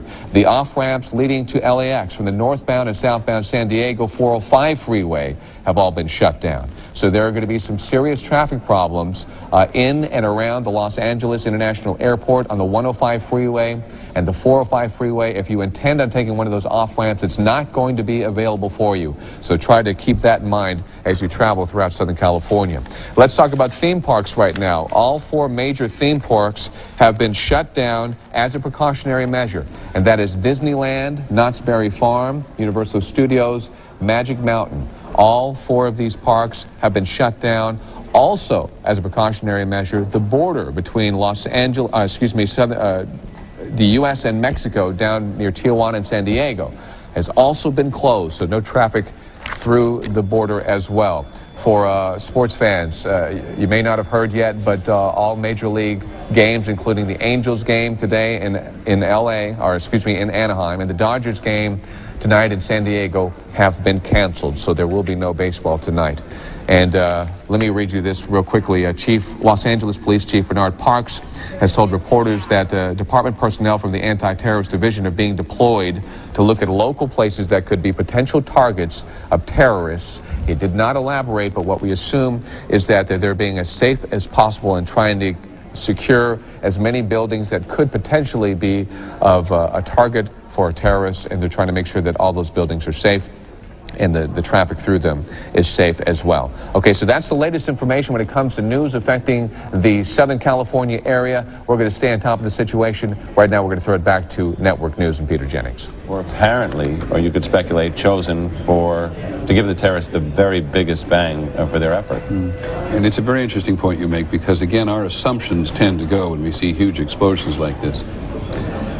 None of us understanding visually the power of explosives, that there were explosives on board, and so you're quite right, they may indeed have it may indeed have been the aircraft explosion. I mean, John Nance could help us with this, but when you hear the amount of fuel, very flammable aeronautical fuel that's loaded onto a plane for a 3,000-mile trip or something, that's going to give you quite an explosion. Flight 800, which was an international flight, to those who saw it, was an incredible explosion. John, if you'd sit at your station for a second, I'm just going to go and try to check one piece of information, and in that period of time, we're going to try to give you a little better sense of the disaster at the trade towers today. Here's something we've compiled, and we compile it as we go along.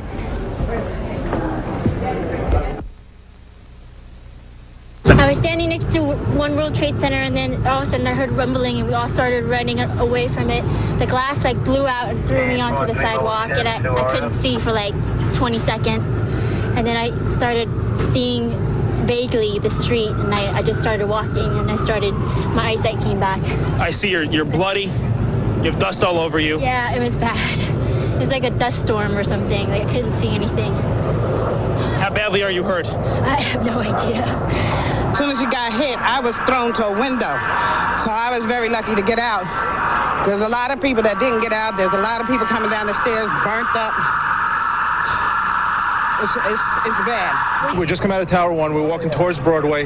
They're saying, move along, move along, move along. I looked up as soon as we got across the street. I looked up. I saw the tower start to buckle. I just turned and ran, ducked down, put a jacket over my head. 3 or 4 of us huddled together, and it was just black everywhere. Were you covered? Were you hit with debris? No. But I mean, I was ducked behind a subway cover, so I put with the jacket over. The 3 of us, all of us huddled together. There was, dust and whatnot everywhere, but it was.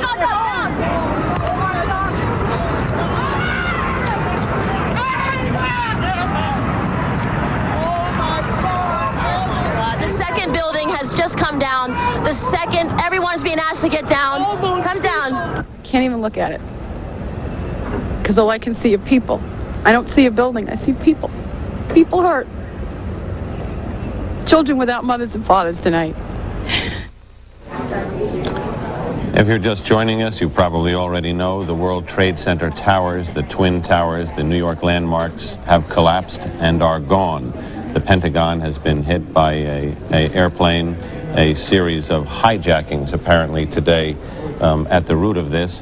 What we know is hundreds, if not thousands, are injured, no count on the deceased yet, and that the investigation, a massive investigation, is just beginning to unfold.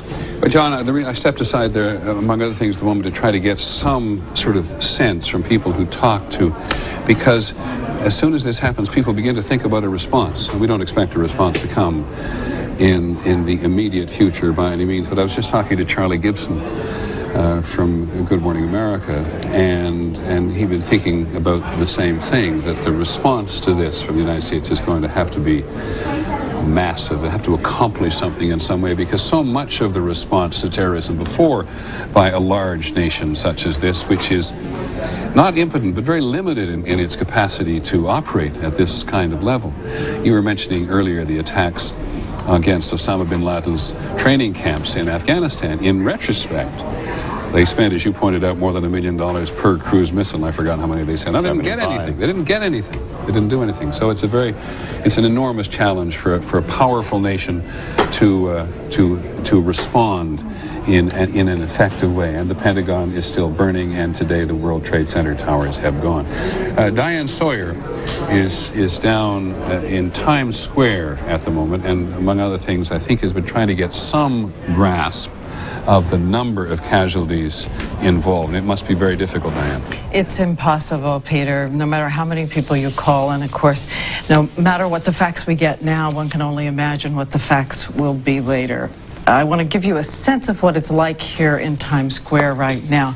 Because if you look outside, we have hundreds upon hundreds upon hundreds of people standing outside, just stopping still, a kind of respectful witness looking up at the screens where we're broadcasting the pictures. They can't hear the sound.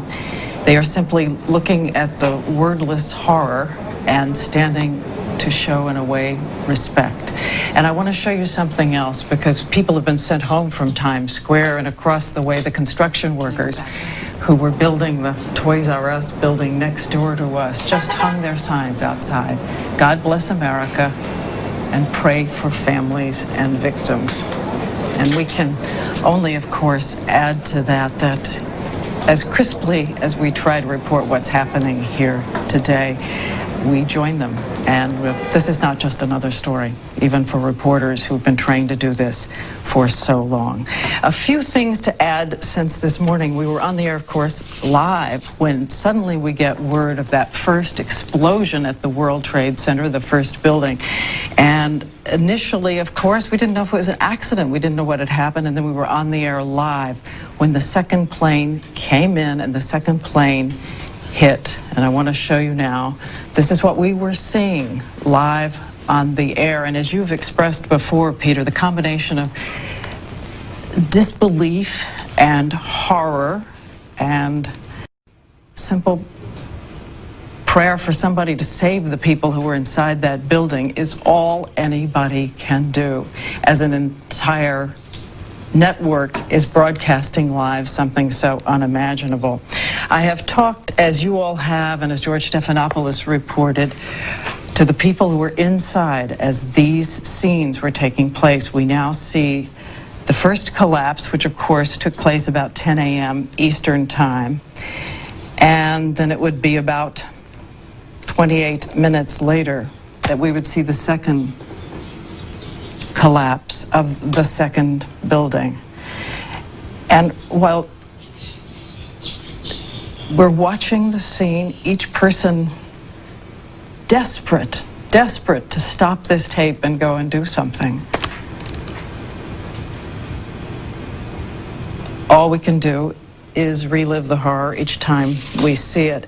I have talked to people who are inside the building, one of them Fran Martin, who is the aunt of someone who works here at ABC, and she was saying that the first experience inside the building was that earthquake-like feeling a number of people have mentioned, and then something else in an eerie, silent, kind of mournful foliage. You saw paper just wafting out in all directions, and it was so mysterious to everyone. They couldn't imagine what had happened. The paper was scattering, and we've now read some 3 miles out, way across the river, the paper from those floors. As they came down the stairs, we're told that people were remarkably calm, were remarkably respectful of each other as they were making their way down, even though a number of them had lived through that bombing 8 years ago. A number of them remembered what it was when the bomb went off in the basement of the World Trade Center. And of course, as we now know, if the cyanide gas had not vaporized in those bombs,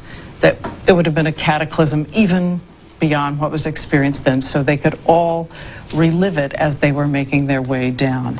Now we're watching the scenes as the building is collapsing and people are running from it. People are covered with this kind of spectral suit from the building's collapse itself. I want to point out again, and you've talked about it too, Peter, all the firefighters were immediately called on duty. All the firefighters immediately raced in from wherever they were to help out, all the emergency medical service personnel. This was a great display of human concern and human consideration. And you've mentioned before, we have this report that 200 firefighters are now missing, and yet they have done everything they can. Every hospital is open, every hand is on deck, every doctor is standing by in the city of New York with all this courage and struggle and still heartbreak out there in the streets right now. So that's it from Times Square, Peter. Thank you very much, Diane. I remember working with Diane on the Millennium broadcast on New Year's Eve 2000. Diane had such a joyful time in Times Square. It is, whatever you think of New York in general, it is a place where people from around the world gather to express themselves. And so we'll go back there on occasion to get some, so you really get some sense of the world in Times Square. And President Bush has been on the phone today to a variety of world leaders, clearly discussing this with them at the highest possible level. And perhaps they're all as confused as the rest of us are as to what has happened, who perpetrated these acts of terrorism in the United States, and what is to be done in response. Though this is perhaps, we're only 4 hours since this actually happened, and perhaps it is not quite the time to begin to think about the precision of a response, but a response will be required of some magnitude that will mean something from the United States if one is ever able to pin down exactly who the perpetrators were. We told you that the president was in Florida this morning, where he'd intended to talk about education today and was coming back to Washington. He's made it as far as Barksdale Air Force Base in Louisiana, where he landed about an hour and a bit ago, just before fires for the last several hours. Noon Eastern time, where he's made a statement to the cameras, which we haven't got our hands on yet, but the president said that freedom had been attacked, but freedom will be defended. And the president is in touch with his national security team. Ann Compton, ABC's Ann Compton, who covers the White House for us for many years from us, tells us that jet fighters accompanied Air Force One, and that as best we can tell, the Air Force One was flying at a particularly high altitude. There are no planes taking off or landing or taking off in the United States at the moment, with the exception of Air Force One, though the Federal Aviation Administration says at the moment that 50 known aircraft, this is actually a few minutes old, 50 known aircraft are all in the sky within approximately 50 miles of their destination. So you can feel across the country that aircraft that were in flight are beginning to settle down. They were ordered to settle down by the FAA and to land at the nearest possible airport. And so that has begun to work out. Now, in Washington, I think Claire Shipman at the White House or near it has some further information about the president. Yes, Claire. Well, that's right, Peter. Essentially, what we've learned is what he told the pool cameras a few minutes ago, and we're hopefully going to see in just a few minutes, but he said that he and this government have taken steps to ensure the functioning of the United States government, that the U.S. military is on high alert at home and abroad. He said he has taken all appropriate security measures to protect Americans. He says freedom itself has been attacked and freedom will be protected. And finally, he also said he will hunt down and punish those responsible for this. Again, we're hoping to see him in person, but as you mentioned, it looks as though this may be the secure place that they've decided on for the president, at least temporarily, Barksdale Air Force Base in Shreveport, Louisiana. I'd be really curious, Claire, and I realize how difficult it is at the moment, whether or not there's not pressure, political pressure in Washington from the members of the president's own staff and cabinet for him to show up soon in front of the country and assure them beyond his statement that freedom has been attacked and freedom will be defended, of course, because it wasn't defended this morning. Well, I think whether or not the president will be seen in command in a more vigorous way. I think you're absolutely right, and I'm sure it's a delicate balance right now between the Secret Service and those who are trying to protect the president, keeping him out of sight and someplace secure, and his political advisors who would clearly like to see him make a statement. You saw how quickly he did it this morning, as brief as it was, and certainly a piece of tape that we're going to see in a few minutes, we hope, is not what they would like to see the president doing right now. They would like to see him making something of a more formal statement. But again, it could be a number of hours before the president is back in Washington and prepared to talk to us from that forum. Okay, thanks very much, Claire. We'll come back to you anytime you want. And again, none of us should be surprised at what's happening. First of all, Secret Service is a huge, powerful, authoritative organization which takes the president's safety and other members of the senior political leadership with deep and profound seriousness, but they have enormous power. And so if you're talking between a senior political official and the president, a Secret Service official of equal stature at the moment, who's going to win that argument at the moment? And this is particularly true in a situation which continues to unfold, because while the devastation, perhaps the greatest devastation has occurred in New York City this morning, it's also occurred outside Washington at the Pentagon, and the tension is there all across the country, because not only were the United Nations and various government buildings evacuated here in New York City, but the Sears Tower in Chicago, the tallest skyscrapers in Boston and Cleveland and Minneapolis, and the Space Needle in Seattle. So the psychological effect on people in the country is huge. It may indeed be settling down after several hours, but the president and his response to this is also part of the psychological package because the country looks to the president on occasions like this to be reassuring to the nation. Some presidents do it well, and some presidents don't. But ABC's Ann Compton is with the president at the moment, and we have her on the telephone. Annie.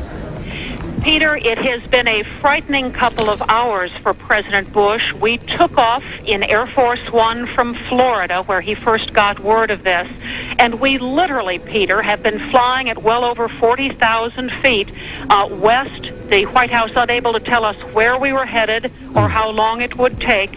There were jet fighters off the wing just out of our sight until we landed. And the president has spent the time on board the aircraft talking not only to world leaders but to the vice president, to his cabinet. He even checked in with Mrs. Bush, trying to get more information. We were high enough so that the Air Force was actually able to catch some television signal. We don't know much about what's gone on the ground, but he has been able to see some of it on a very fuzzy television picture. We landed here at Barksdale Air Force Base. This is near Shreveport, Louisiana, at about 11:45 Eastern Time. We were not allowed to use cell phones or give you any indication of where we were until local people noticed the plane on the ground. The president has just made a statement, Peter, a very emotional one, saying that freedom has been attacked, but freedom will be defended, saying that America's military is on its highest state of alert. World leaders have been assured that the U.S. will do whatever it takes to protect America and Americans. Frankly, Peter, I thought the president not only looked grim, very solemn, but his eyes looked somewhat red. Annie, let me ask you a couple of questions, if I may. First of all, the president was on a education trip, ostensibly in Florida today. How much of the national security team was with him? This is actually a skeleton team with him on a short, it was a trip that lasted only about 24 hours. He was just making his last appearance before returning to Washington.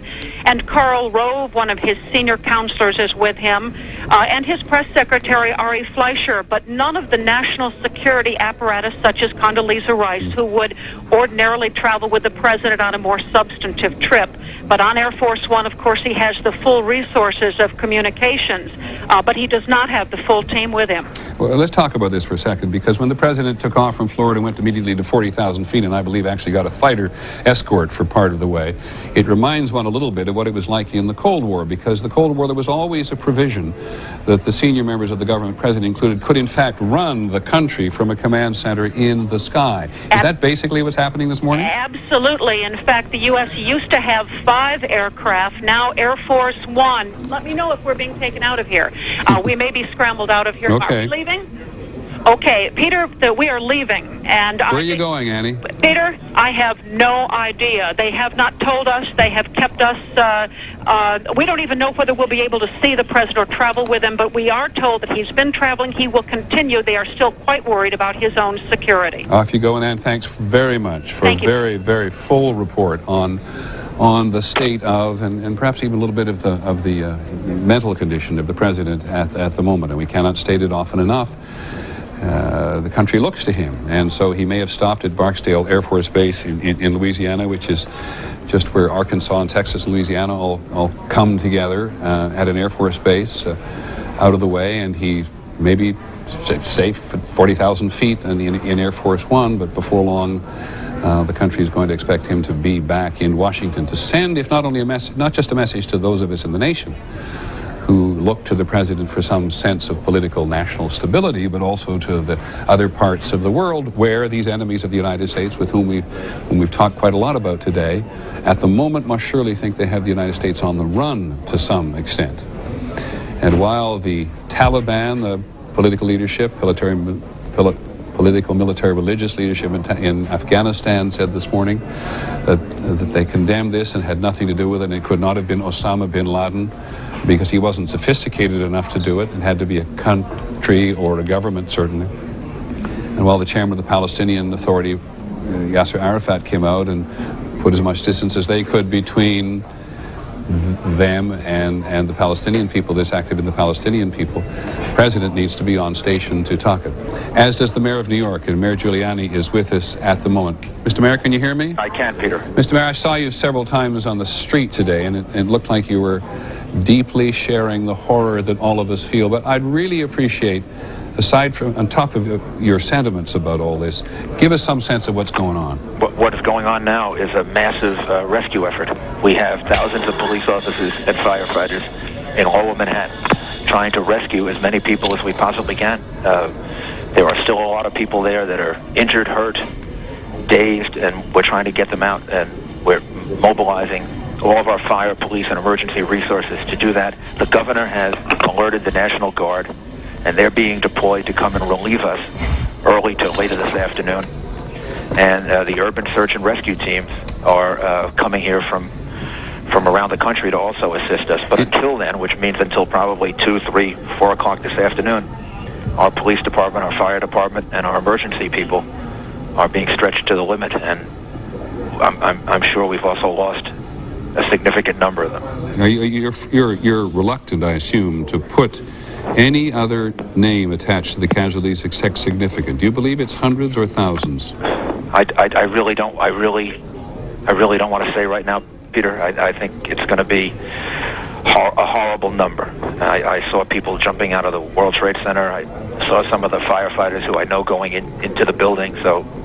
And we were in a building in which we were trapped for about 10, 15 minutes. Are you talking about did you go immediately to the Office of Emergency Management? No, I went down to the scene, and we set up headquarters at 75 Barclay Street, which was right there with the police commissioner, the fire commissioner, the head of emergency management.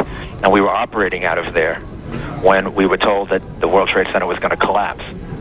And it did collapse before we could actually get out of the building. So we were trapped in the building for 10, 15 minutes and finally found an exit and got out, walked north, and took a lot of people with us. My question is, the Office of Emergency Management headquarters, into which you put enormous effort for coordination in a disaster like this, has it been damaged? Is it still operating? It's gone? It's been damaged. I don't know how badly.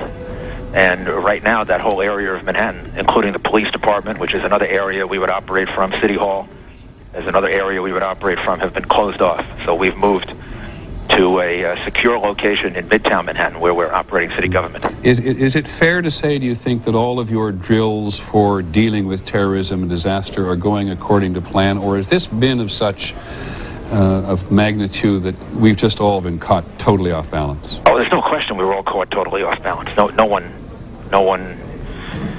one could possibly expect large airplanes to crash into the World Trade Center the way this happened. I think, having said that, as I watched what the police officers and the firefighters were doing, I think they're going to save the maximum number of lives you could possibly save in a situation like this. I mean, the emergency efforts that they've been going through over the last 2.5 hours are nothing short of inspiring. And when the National Guard comes in to to take over or offer some relief, what can the National Guard do that you cannot do at a city level? Oh, at this point, what they can do is relieve men who are going to be exhausted physically and emotionally. Now, just if you would, because I know how busy you are, just give us some sense of what you thought at the time about all this. I thought that I would never live to see anything like this. I didn't think anything like this was possible. When I first arrived there, I rushed down there from Midtown Manhattan, and I saw the first building that had been crashed open. And when you look at it, it takes you a minute to really comprehend that this is actually happening. And to see people jumping from the top of the World Trade Center. I mean, I don't think I've ever had a nightmare that's worse than this. Mr. Mayor, one last question. You said you never believed you'd live to see anything like this, and yet in the past you've been one of the leaders in preparing for just this kind of thing to happen. Yeah, but you keep you prepare for the worst, but you don't believe that it'll happen, and this is the worst. And I can only say that I thank God for the police department and the fire department that we have, because this would be much, much worse. And I'm also very proud of the people of the city. We evacuated Lower Manhattan with literally thousands of people, walked along with them, and they conducted themselves really, really, really well. Well, I appreciate your time, sir. Thank you very much. Thank you very much for communicating all this. The Mayor of New York, Rudolph Giuliani, in his last term, immensely popular with some, not popular with others, which is not relevant at the moment, but because he puts his finger on something about New York, whatever you think of New York, no matter where you live in the country, this is a city which behaves pretty well in crisis. There's a public spirit here in this city. You see it in blackouts, you see it in snowstorms. This is not the city of its it's not the city that we often criticize from other perspectives around the country in times of crisis. So when the mayor says he's proud of the people of New York as well as the fire department and the police, one should not be surprised. But it is fascinating and terrifying to hear what he says. You prepare for the worst and you never believe it'll happen. And his emergency management headquarters right down there near the trade centers, which are no longer possible to operate, this is what they put into place so that in the worst of circumstances, government would have a place fires for the last several hours to operate, and they can't operate from there. They've had to move uptown because the police department and City Hall are not operable, if you will, under the circumstances. And he, the mayor, you heard it yourselves, said he never believed he would live to see anything like this. True of many people. George Stephanopoulos in downtown Manhattan with an eyewitness. Yes, Peter, I'm here with Neil Stevens, who was in his apartment downtown early this morning getting ready for work as he heard the explosion. Neil, why don't you tell us what you saw? Okay, I was in my apartment. I was getting ready for work. I heard a large explosion, and I thought at first it was thunder because there was thunder last night, and I looked outside and I saw some construction workers who were working on the roof of the building next to mine. They were looking downtown. They were all looking downtown, and I thought, I wonder what they're looking at. So I looked over, and I could see the World Trade Center towers from my window. And I looked over, and I could see the tower, and there was a huge gash inside of it. It's about 10 stories high, almost the full width of the building. And there was black smoke just billowing out of it, and flames, large flames. And I thought, my God, I don't know what happened, but huge explosion. And that was pretty much it, and made some personal telephone calls, kept getting ready for work, and I was in the shower and I heard the second explosion, and that's pretty much what I saw. Neil, thank you very much. Peter, we also have some news on the evacuations. We've spoken with 2 security guards in the second tower who did say the evacuation to the second tower had begun. And we've also spoken with people who were on the 82nd and the 86th floor. So many people were evacuated. Of course, we don't have any sorts of numbers. One final note, Peter, I was picking up on what Mayor Giuliani was saying about the work of the firemen and the policemen. I would also add a word for the transit authority. The subways were terrifying earlier this morning, but all of the employees of the transit authority did a terrific job of evacuating the subways, even though they were filled with smoke, keeping people calm and keeping them actually in the station so that they wouldn't go out into the street as the soot was falling. One other word, Peter. Right now, the people who are working downtown are handing out these respirators because there is some concern that the buildings, that there was a great deal of asbestos in the building. So they're asking everyone downtown who is walking downtown, if they're down there, to put on these respirators, and they're handing them out on the corners. Thank you very much, George Stephanopoulos, who continue to work this story from as close as you can get to the disaster area. But imagine a city that's sort of frozen in place. You saw a picture just a moment ago of the George Washington Bridge, which is closed except under very serious security circumstances you can get across the. That means that's New Jersey on the other side, cut off from the island of Manhattan. All the tunnels are closed. The railroads are not operating, therefore, between New York and New Jersey. This island of Manhattan is pretty much frozen in place at the moment, while people wait and are reluctant to try to appraise the number of casualties that have been that have occurred in the World Trade Centers in their related area. But bear in mind that about 50,000, what did I say, Nancy? 50,000 people work in the trade towers. 80,000 people perhaps work in the adjoining areas. We've seen them in flight, and we have seen not one but 2 towers absolutely collapse upon themselves. And elsewhere in the country, we're still uncertain. There's still an unknown number of aircraft who've been ordered to land that haven't managed to get down to the ground. We're not absolutely certain that there are any aircraft on missions, if you will, which are unaccounted for, despite the fact there was a report some time ago that the aircraft which crashed outside Pittsburgh may have been on its way to Camp David. I emphasize that that's reporting of which we're absolutely not very sure at all. But ABC's Barry Serafin is at the Capitol at the moment, and we've been told for some time that the Senate leadership there was going to be sent to a secure location. Do you have a current status report, Barry? Well, Peter, we're not sure exactly what we're seeing here, but a few minutes ago, about 10 minutes ago, a military helicopter landed here behind me on the west lawn of the White House. And then a large group of people were seen to walk out to it, get on board, and fly right above us, over the mall in the direction of the Pentagon, perhaps. My guess, and it's only a guess at this point, is that these were members of the Senate leadership and the House leadership, and perhaps members of the intelligence committees on their way to a briefing to try to figure out what in the world is going on today. Were you able to walk up around the hill?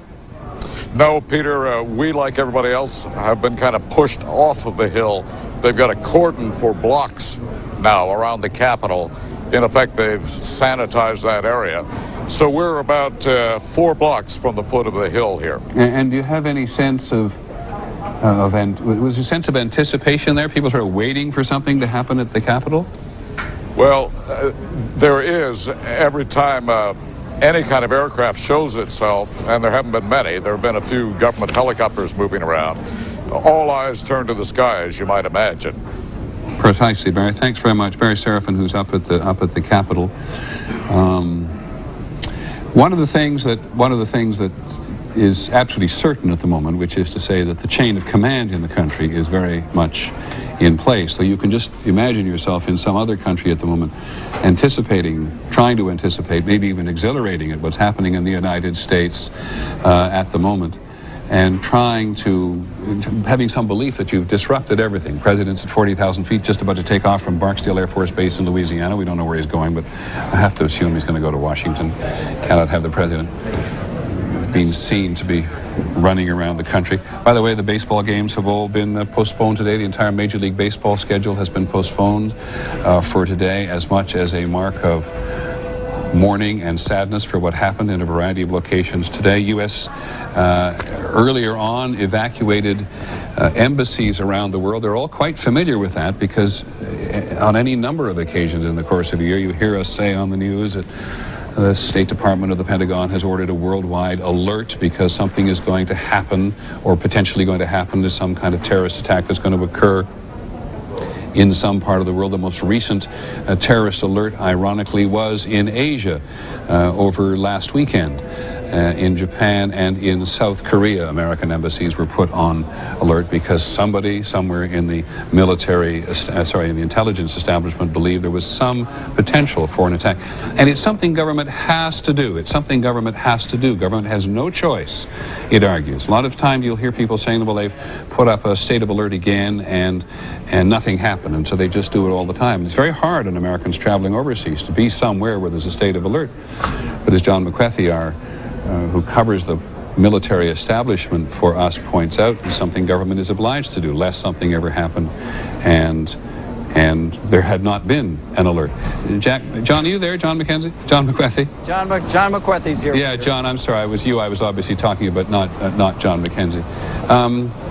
This is I guess what one notices more than anything else today. This was a place where there was no terrorism alert. Nobody, I gather, that you've talked today seemed to know anything. One of the things that they have been studying so scrupulously over the last several months is how Osama bin Laden and other terrorist groups operate, Peter. They felt that they had some ability to monitor critical communications from these groups. I think it's going to be proved that the groups have learned some very important and deadly lessons from past terrorist events and the way the U.S. has been able to monitor them. It seems quite clear in this instance that they bypassed the normal methods of communicating and were able to organize this very complex operation in a way that basically escaped American detection. But John, I'm sorry, but I think a lot of Americans will hear you talking and be reminded that how often the government tells us how much more sophisticated it is and how much better able they are to monitor all this. They are able to better monitor it, Peter, but every time, and you and I know this because we have had conversations with high-ranking government officials about how much detail we put on the air. Every time the news media puts on these details, it helps the terrorists to understand the way that our government goes about monitoring their communications. Oftentimes, those communications intercepts are very sophisticated, but the terrorists are clearly adjusting. John, I wonder, by the way, on a slightly different subject, in terms of today's disaster, whether you picked up reports of U.S. aircraft carriers being sent to New York Harbor to help in some way, maybe even to be floating platforms. I have not picked that up, Peter, but basically I'm standing on a highway at this point, so I'm not exactly plugged in. I appreciate that, John, and we benefit tremendously from your knowledge, so thanks very much. Come back at us when you think of something else you'd like to contribute. We talk about the United States and Canada cooperated today in closing down the airports. A reminder to us that all Canadian airports, or most Canadian airports, at least major Canadian airports, are very close to the U.S. border. We learned just a short while ago that Israel today, the United States and Israeli relationships, so very close, closed all of its airspace to foreign aircraft today and evacuated many of its embassies and missions overseas.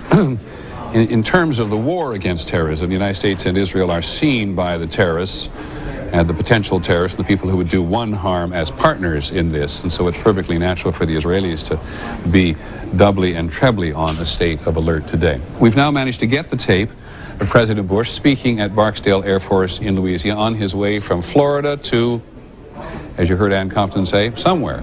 We assume Washington. And here's what the president had to say when he was in Louisiana. Freedom itself was attacked this morning by a faceless coward, and freedom will be defended.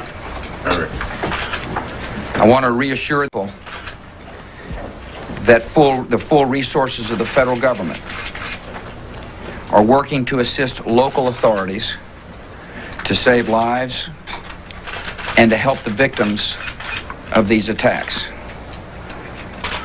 Make no mistake, the United States will hunt down and punish those responsible for these cowardly acts. I've been in regular contact with the Vice President, Secretary of Defense, the National Security Team, and my cabinet. We have taken all appropriate security precautions to protect the American people. Our military at home and around the world is on high alert status, and we have taken the necessary security precautions to continue the functions of your government. We have been in touch with the leaders of Congress and with world leaders to assure them that we will do whatever is necessary to protect America and Americans. I ask the American people to join me in saying a thanks for all the folks who have been fighting hard to rescue our fellow citizens, and to join me in saying a prayer for the victims and their families. The resolve of our great nation is being tested. But make no mistake, we will show the world that we will pass this test. God bless. Well, the president could not have spoken more accurately in that final remark there. A great nation is being tested. And the president reassures the nation and anybody else in the world who will hear this that the nation will pass the test. And there is no doubt about that, I think. In the United States of America, as horrible as these incidents are and as tragic as Oklahoma City was, the great strength of the nation, is always there. I recognize that's one man's opinion, and doesn't account for the individual shock of individual families or intelligence or military establishments, which have all suffered a grievous blow today in one way or the other. But it does say, I think, what people in most parts of the world believe.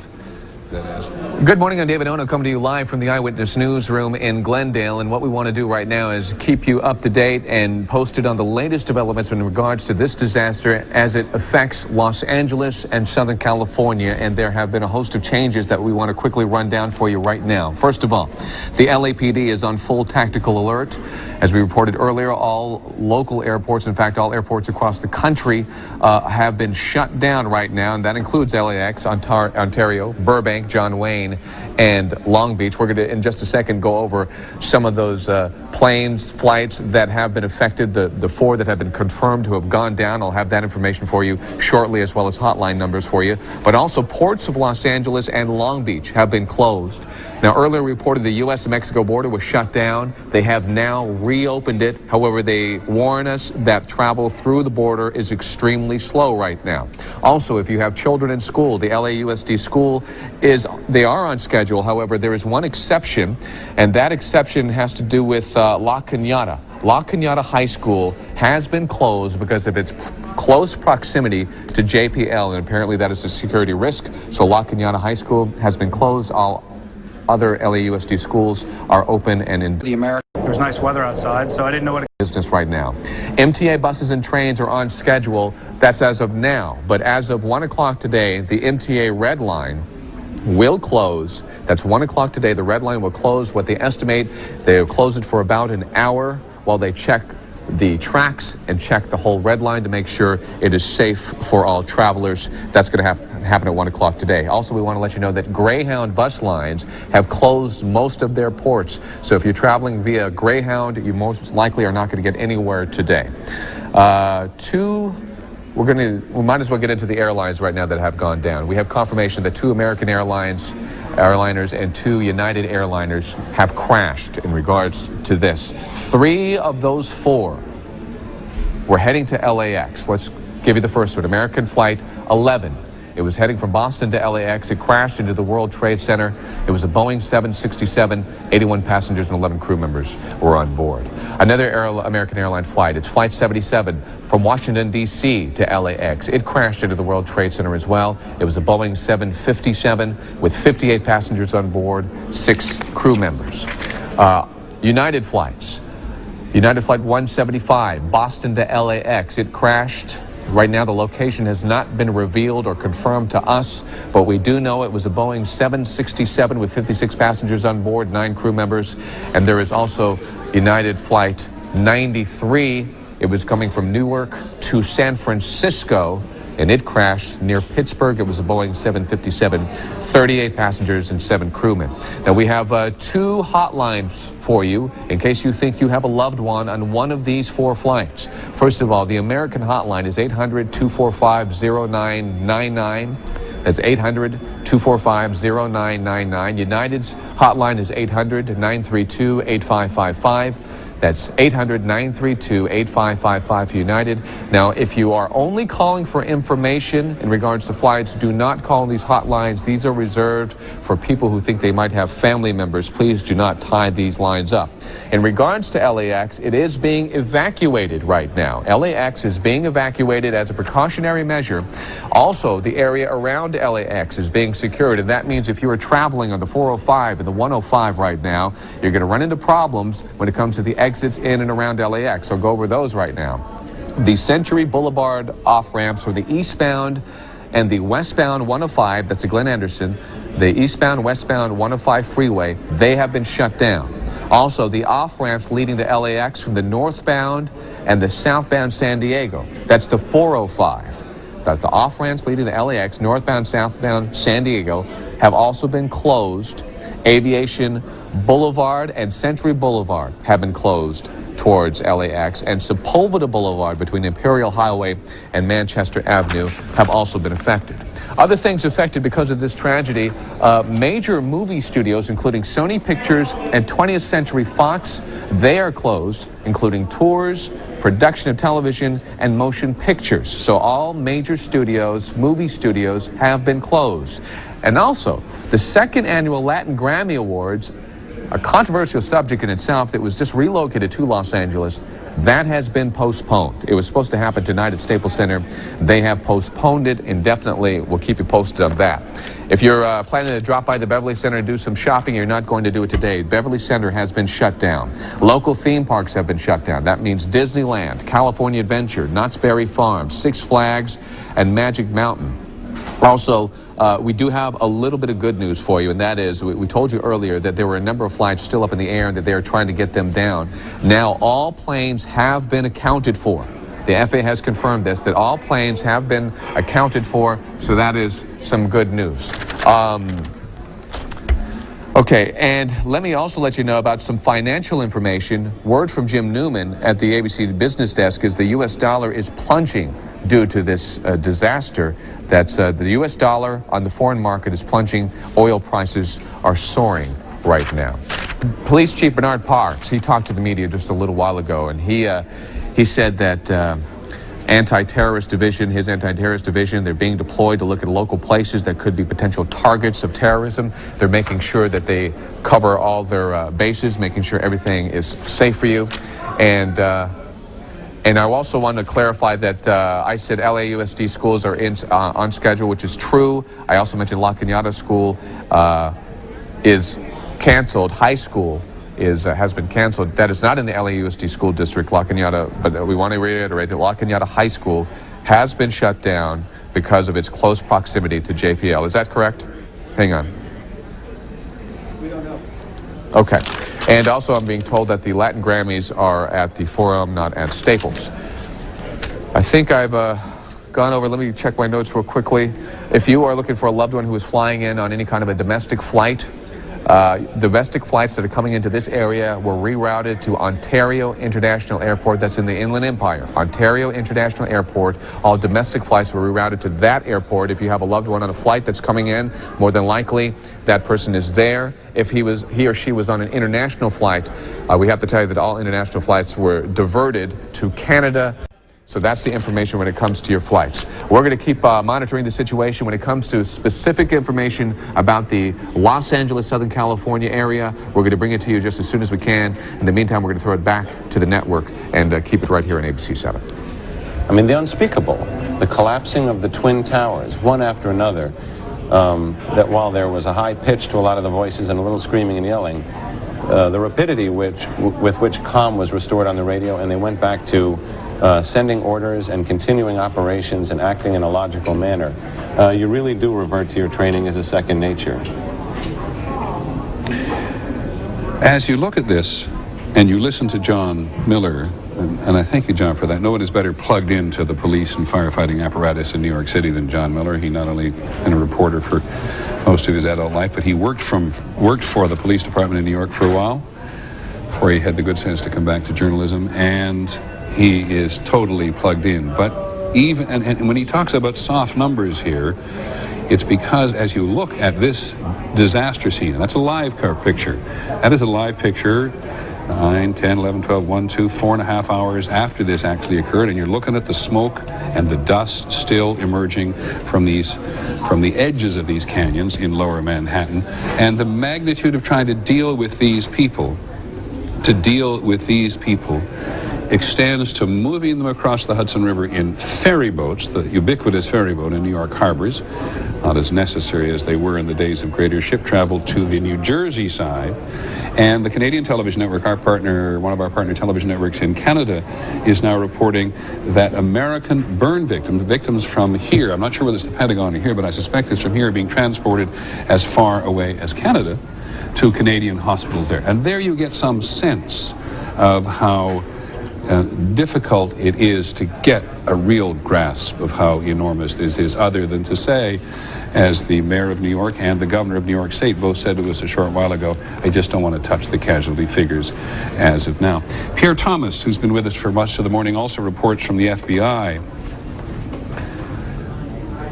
And we may never know much more about one of the aircraft than this, that at least one of the planes this morning, we haven't got no more details than that, was able to communicate that it had been hijacked. In some cockpits, in some of the aircraft now being in use commercial service, there's a button you can hit that sends a code to your headquarters that says you've been hijacked, so you don't have to try to tell the hijacker that you're actually talking to headquarters. But that's as much as we know about one of the several aircraft today which were involved in attacks on the United States. Now, Diane Sawyer at Times Square has been trying, I know as best she can, to get some handle on casualties vis-a-vis the people who are pouring into hospitals. Diane? Right, Peter, here's all I know, and it's kind of postscript to what John Miller was saying earlier. With Beekman Hospital, the closest hospital, as he said, has been relatively out of commission. But St. Vincent's Hospital, which is one of those in the next perimeter, 25 major hospitals in New York, this is one of the next closest, told us just minutes ago they had 184 hospitalized, 2 dead.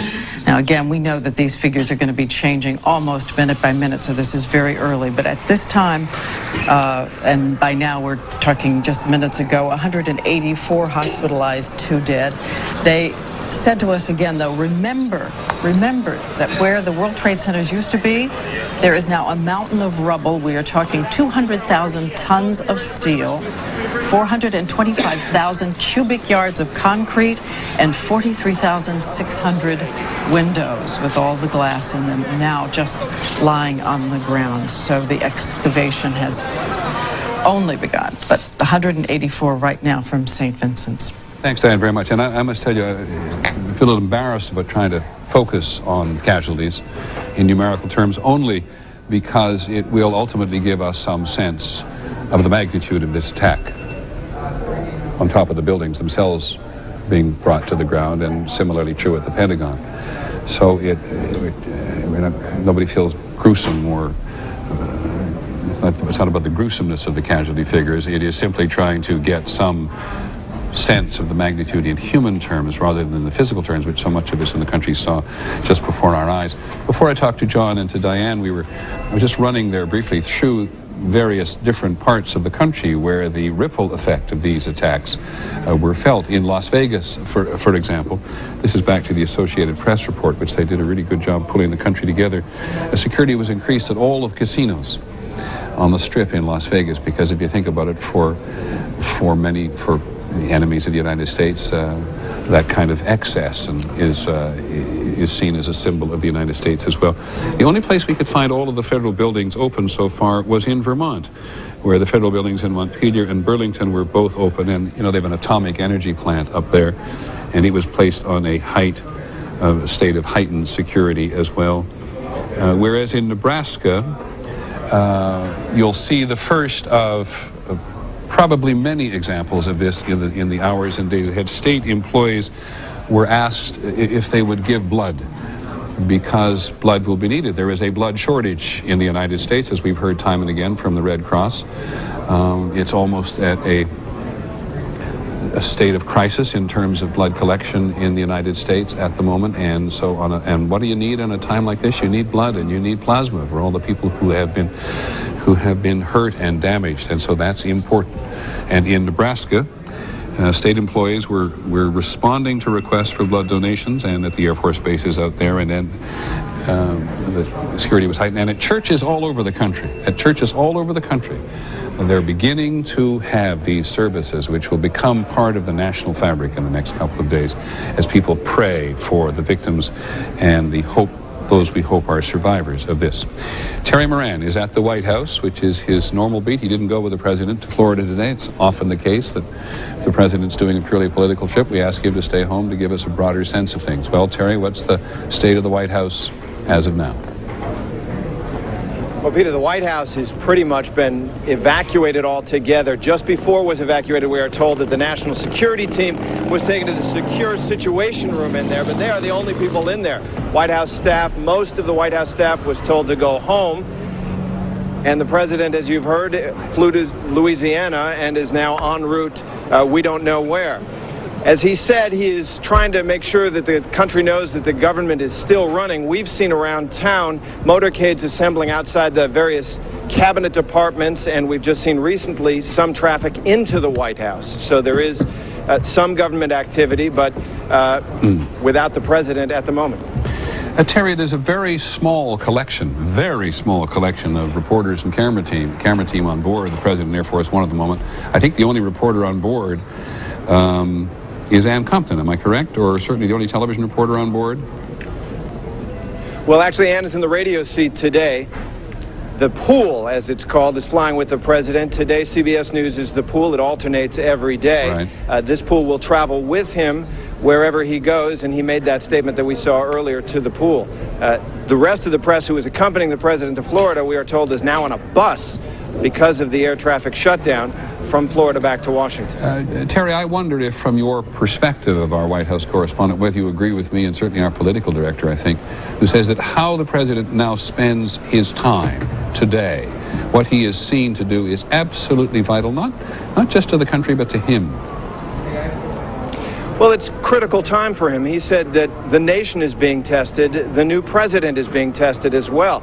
But he has other restrictions on what he can do. That political mission he has to reassure the country and to show that he is leading it is actually secondary or even tertiary. The first thing is he has to keep himself safe. The Secret Service is going to insist that he be secured, and then second, he must remain in efficient strategic communication with United States forces around the world. That's undoubtedly why they took him to Barksdale Air Force Base in Shreveport. But you're absolutely right.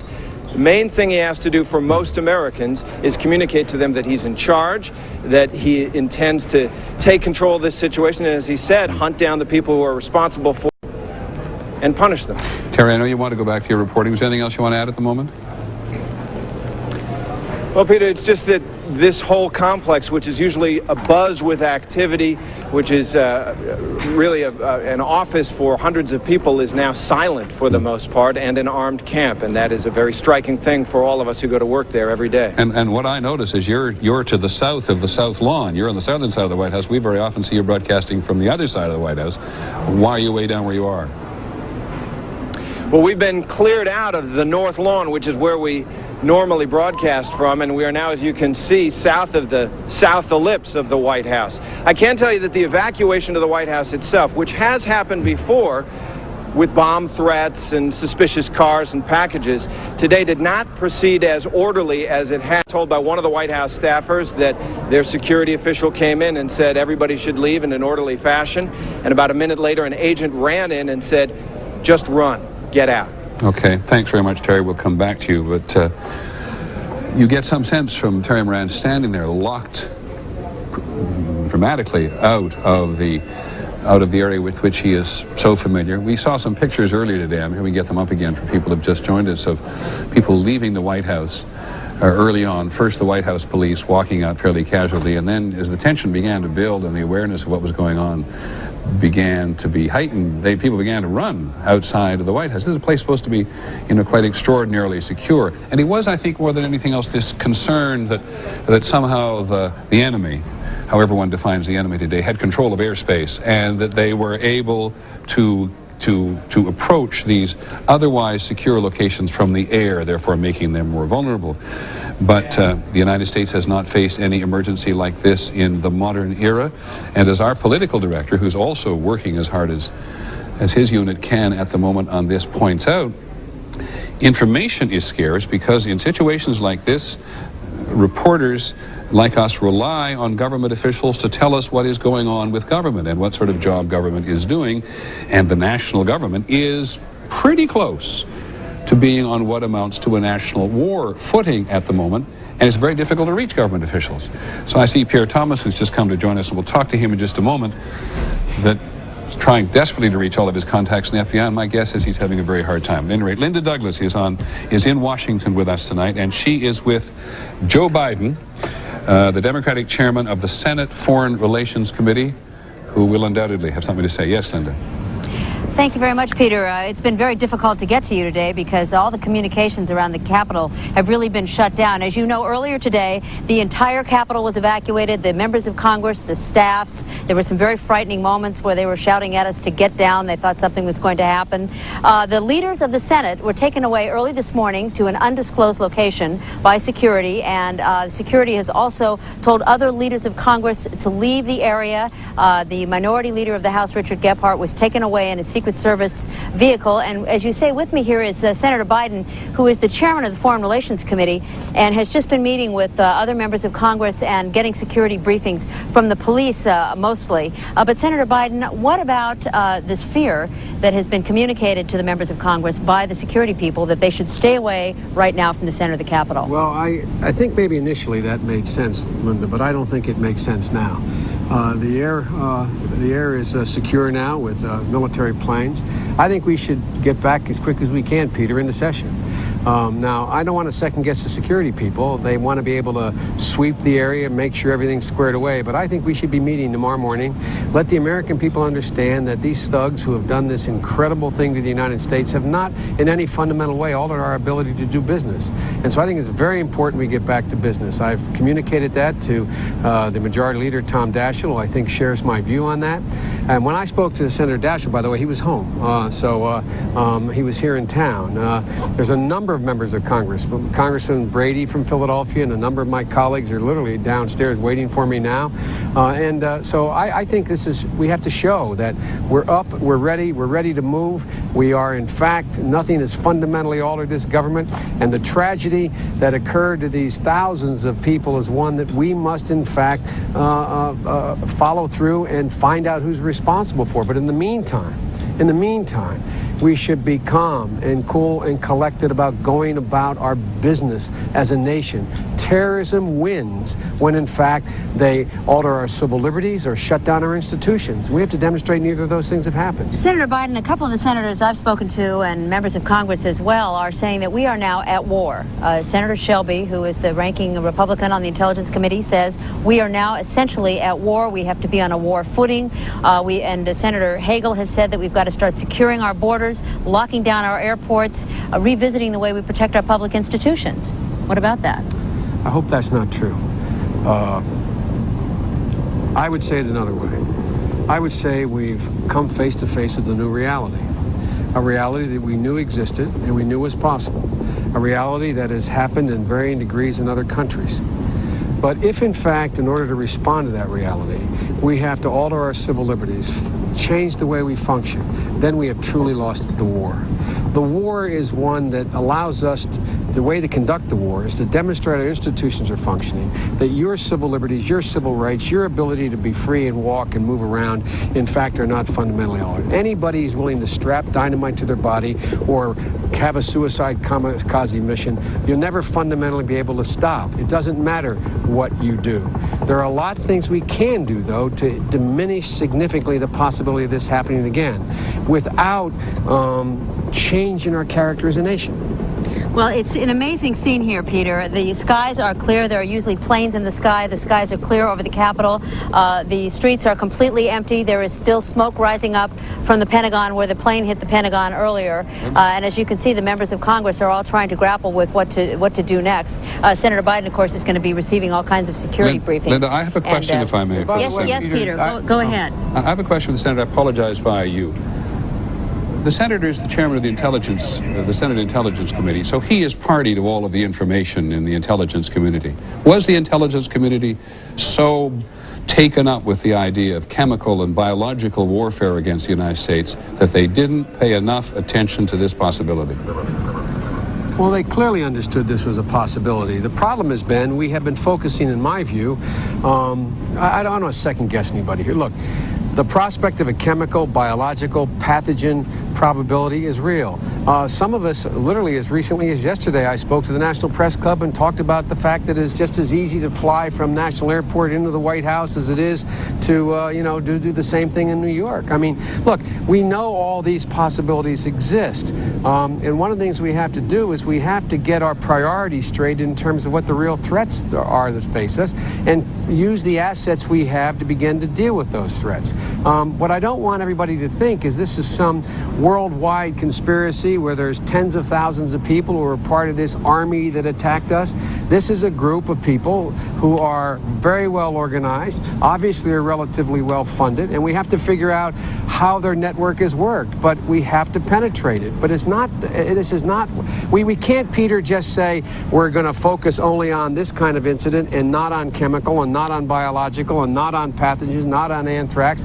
This, in a sense, is the most god-awful wake-up call we've ever had. Senator, let me ask you we have to redirect our resources. Let me ask you one more question, then. I didn't realize you could hear me. At the Pentagon and the State Department, you already hear people doing what they almost always do in an instance like this. This is so sophisticated, it must be Osama bin Laden. Maybe so, but is the United States too focused on one man?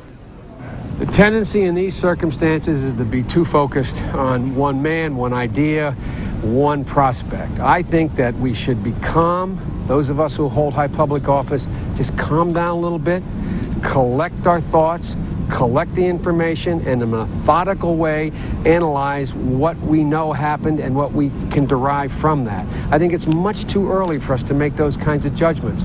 The first thing is what the president is doing. He called for calm. He's getting in the airplane. He's coming back to Washington, D.C., and I applaud him for that. And we should be back up and running as quickly as we can. And I think we should do that. This cannot be dealt with overnight. It's an incredible tragedy. But it's the new threat of the 21st century that we are now facing. And we're going to find a way to deal with it. This nation is too big, too strong, too united, too much a power in terms of our cohesion and our values to let this break us apart. And it won't happen. It won't happen. Many thanks, Senator. And Linda, do you want to add something? Linda Douglas? Well, I just want to say that this is the beginning of what will clearly be an enormous, profound debate here in the Capitol. The dynamics of the debate in this country, as I've discovered in talking to members of Congress, have been fundamentally altered now. And here you're hearing a discussion of whether we should lock down, open up, and how we tackle this, and what our priorities are, and how we protect ourselves. So I've had just astonishing conversations with members of Congress, Peter, and there's a very grave feeling here right now in the Capitol. Linda, thank you very much, and thank you, Senator Biden, as well. We'll have Linda Douglas available to us all the time, thank goodness, and Senator Biden says one of the most profound things about all this, which we've said several times this morning, which the terrorist wins when he or she manages to alter the behavior of a people, or infringes on the way of life in a country, that the country, a democratic country particularly, alters its way of life, because that's a step up for the terrorist in question, because it raises the whole question of civil liberties and access and freedom of movement. And Pierre Thomas has just come back to join us. You've had this tremendous argument from covers the state level and at the federal level. And we ask all citizens of the city of Los Angeles to please be aware and please be sensitive to our heightened security measures. There's going to be places in the downtown area and other places in Los Angeles where you will see increased police presence. There will be parts of the city of Los Angeles where people may be asked for identification or asked if you live or work in a particular area, and we're asking for everybody's cooperation. We will continue to monitor activities throughout the course of the day, progress in the city of Los Angeles, and activities throughout the country. As I mentioned before, we'll revisit the reopening of City Hall later on in the day and other facilities throughout the city of Los Angeles on a periodic basis, and we will do our best to keep you informed. At this point in time, I'd like to call forward for a brief statement the Chief of Police of the city of Los Angeles, Chief Bernard Parks. Good morning. Again, I'd like to extend our condolences to the families of many of these tragedies, and we certainly do not know at this point just to the extent of them. But based on that information, the Los Angeles Police Department and the Fire Department has been working hand in hand since 5:30 this morning to assess what is going on in other parts of this country, to take precautionary moves in this city to ensure the safety of the entire public. We have completely reviewed all of our major facilities. We've looked at all of our police station standing plans, security plans. We have put extra officers in the field. We've held over our morning watch. We've done all the things that we think are necessary to assess these issues. We've been in touch with the LA County Sheriff's Department, the local FBI, and all of our law enforcement brothers and sisters to talk about these issues and see what information they may have that would make us better prepared. We want to assure the public that the City of LA is prepared to address this. It's all precautionary, but we cannot be more concerned and cautious after we see the vivid images on the television screen. So we just wanted to make that assurances.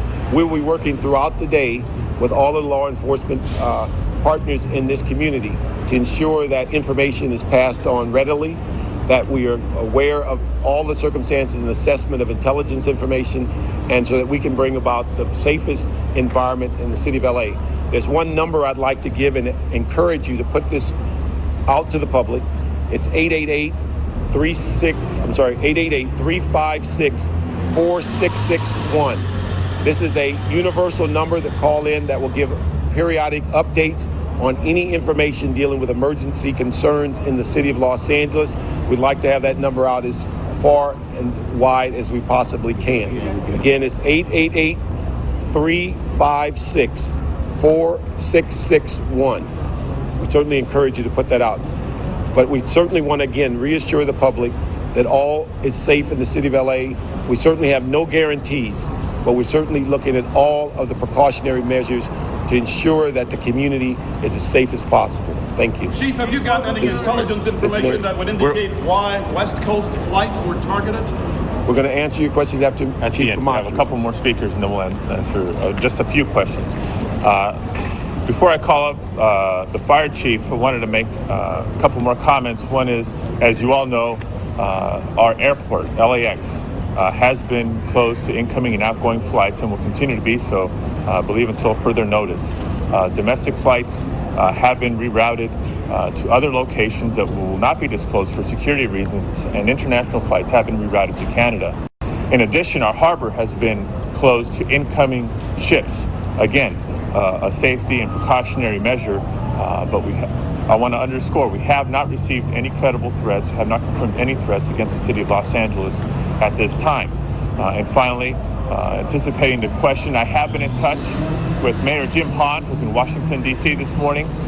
He has been fully briefed and apprised of all the activities this morning and is fully aware of what's going on. At this point in time, I'd like to call forward our fire chief, Chief Bamatri. Good morning. I'd also like to reassure the citizens of Los Angeles that the fire department has taken effective measures to ensure that we have sufficient resources. We've augmented our resources by about 1/3, and in fact, we're experiencing normal incident level at this time. I think it's important for all of us to focus on now the aftermath of what we've seen happen this morning and how we can lend our support both here locally and nationally. We do have a urban search and rescue team that has been activated. It's in the process of deploying. They will be flying to New York to assist in the response there. That team consists of 64 members, and they will be there probably for about a week. There are 27 teams nationally, and I'm sure other teams have been activated also to lend assistance to New York. Locally, we will be providing assistance out at the airport to those passengers and those travelers that have been impacted by the closure of the flights there, and we'll be dealing with those the aftermath of the problems associated with the closure of the airport. So again, all resources are available. We have taken preparedness precautions, and as far as being able to meet the needs, we see that being no problem at this time. Thank you, Chief. Finally, I'd like to call forward the General Manager of our Emergency Preparedness Department and the Director of the Emergency Operations Center, Mr. Ellis Stanley. Thank you. Indeed, this is a tragic day for America, and it's important that we do what we can as citizens. And the American Red Cross is one way that all citizens can give, by giving blood. Contact your local Red Cross and give blood if you can. It's important also to know that we are in liaison with all of our counterparts, city, county, private sector, federal and state government, and that any consequences that we may have, we are prepared to deal with them. It really is a tragic day for America, and it's important that you and the citizens of this great city understand that we do have a strong preparedness program and that we're working together to make sure that anything that happens, we're prepared to deal with it. Before we open it up to questions, I did want to make a brief statement in Spanish for the benefit of the Spanish language media and residents of the city of Los Angeles. Buenos días y muchísimas gracias por acompañarnos esta mañana. Queríamos hacer un anuncio poco después de una junta que tuvimos esta mañana con los gerentes de todos los departamentos. You are watching a press conference live from LA City Hall East. We heard from a number of people, including Alex Padilla, who is speaking right now in Spanish. He is the acting mayor because Mayor Jim Hahn is in Washington, D.C. Most importantly, he said he made a plea to all citizens of Los Angeles to be aware and be sensitive to the heightened security measures that are in place right now across the city of Los Angeles. Be prepared to show your ID. Be prepared to answer for whatever your business might be.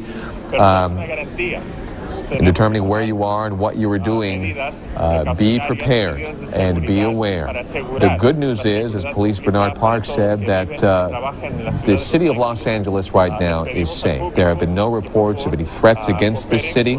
However, we are on heightened alert. People have been deployed, officers deployed throughout the city to ensure the safety of buildings that may be a potential targets. And because of these emergency concerns, they've established an emergency hotline where you can get updates on the situation across the city of Los Angeles. I'll read that hotline number to you right now, and eventually we'll have that for you on our website and on our full screen. It's 888-356-4661. 888-356-4661. That is a hotline that they will continually update to make you aware of any emergency concerns across the city of Los Angeles. We'll make that number available for you, and you can find it across the bottom of our screen, the screen that you're looking at right now. In the meantime, we have other information that we want to let you know about. There has been a plea by Ellis, the gentleman that you saw right there. He asked for folks to please donate blood to the Red Cross. That would be another thing that we need to be very concerned with. A blood shortage has been quite severe this summer, and because of this tragedy, there is going to be a heightened need for it across the country. Also, the LA Fire Chief, William Bamatre, said that we have sent an urban search and rescue team from Los Angeles. It's a 64-member crew. They're headed to New York to help in the efforts to save the folks who may be in the rubble and in the disaster area in New York. These are all live statements coming from downtown, East City Hall, and also we are anticipating a couple of more live press conferences for you. Sheriff Lee Baca will be joining us from the LA County Emergency Operations Center in East LA. He's going to be coming up in a matter of just a few minutes. Also, we anticipate hearing Mayor Jim Hahn live from Washington, D.C. He is hoped to join us sometime around the noon hour, and we'll bring that to you live, as well as Governor Gray Davis. We anticipate that he's going to join us as well from the state capitol in Sacramento. So all these are coming your way in a matter of just a few minutes to get you up to date on the situation right here in Southern California and throughout the state of California. We also, I'm going to take this time to quickly alert you on a number of closings, a number of situations you need to be aware of that will definitely affect your life today. First of all, just broadly, I'll tell you that a number of businesses are shut down right now. That means not only businesses downtown like City Hall, etc., but also shopping malls have been closed. You're not going to do a whole lot of shopping. When it comes to your transportation, you're going to find some of the exits around LAX to be closed completely for security measures. LAX has been shut down and evacuated. It's going to be slow going for you to get around the LAX area. That's off of the 105 freeway and the 405 freeway. If you're anticipating and doing any kind of a recreation tonight, a number of things have been canceled, including the LA County Fair. Shows have been canceled. Madonna has canceled her show. The Lion King canceled. Vagina Monologues, Kiss Me Kate, a number of shows across Southern California. Cal State University campuses have been closed. That's some 350,000 students throughout the state of California. All campuses have been closed today. LAUSD is in session right now, is in progress. Teachers and students are at school today. However, if your child or student goes to La Cañada High School, La Cañada High School has been closed today. A number of other places right now, let me look over my notes real quickly. LA County Fair, I said that. Museum of Tolerance is closed. All the local airports are shut down. Universal Studios, Disneyland, Knott's Berry Farm, all the amusement parks, Six Flags, Magic Mountain, they have been shut down as well. It's going to be tough for you to find places that are in fact open as a security measure, and a lot of folks want to stay home and just sit this thing out and make sure everything goes smoothly. Let me give you some information when it comes to the airline hotlines. As we know, as we are gathering more information about the planes that have crashed, and we all witnessed it in some of the devastating video, some of the information is changing as to what airlines were going where. But we do know 2 American airline flights and 2 United flights have crashed. 3 of those 4 flights were headed to LAX. So if you think you have a loved one on one of those flights, here are a couple of hotline numbers for you to call. 800-245-0999. That's the American Airlines hotline number. number, 800-245-0999. And the United Airlines hotline number is 800-932-8555. 800-932-8555. And the LA Safety Hotline. This is when you have any questions when it comes to emergency concerns, security concerns going on across Southern California, or LA specifically, 888-356-4661. 888-356-4661. We also received some word that the Navy from the Pentagon has called all Navy personnel to please come in and report. Obviously, they're on their heightened alert too, so if you are within earshot of me and you are in the Navy, you're asked to be reporting. Latin Grammys, they were supposed to happen tonight at the Forum. They have been postponed or canceled. If they are rescheduled, we'll let you know. And Sunday's Primetime Emmy Awards, which were to happen here in Los Angeles this Sunday, they have also been postponed. The date for them to actually happen has not been determined just yet. As soon as it is, we'll let you know. The LA subway system, the Metro MTA Red Line, if you're traveling via subway, it is open right now, but be aware they are anticipating closing that down as of 1 p.m. today. They hope to have it shut down only for about an hour while they check the approximately 17 miles of track to make sure the subway is safe, and then they hope to reopen it, but it's going to shut down as of 1 o'clock today, so you have about an hour and a half of subway left. Buses are running right now.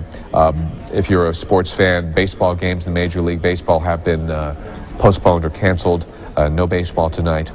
The U.S.-Mexico border was shut down for a little while. They reopened it, but they warn us that because of the heightened security measures, that it is really bogged down. So if you anticipated crossing the border into Mexico, it's going to be slow going for you. I mentioned all the airports have been shut down. Los Angeles International Airport has been evacuated.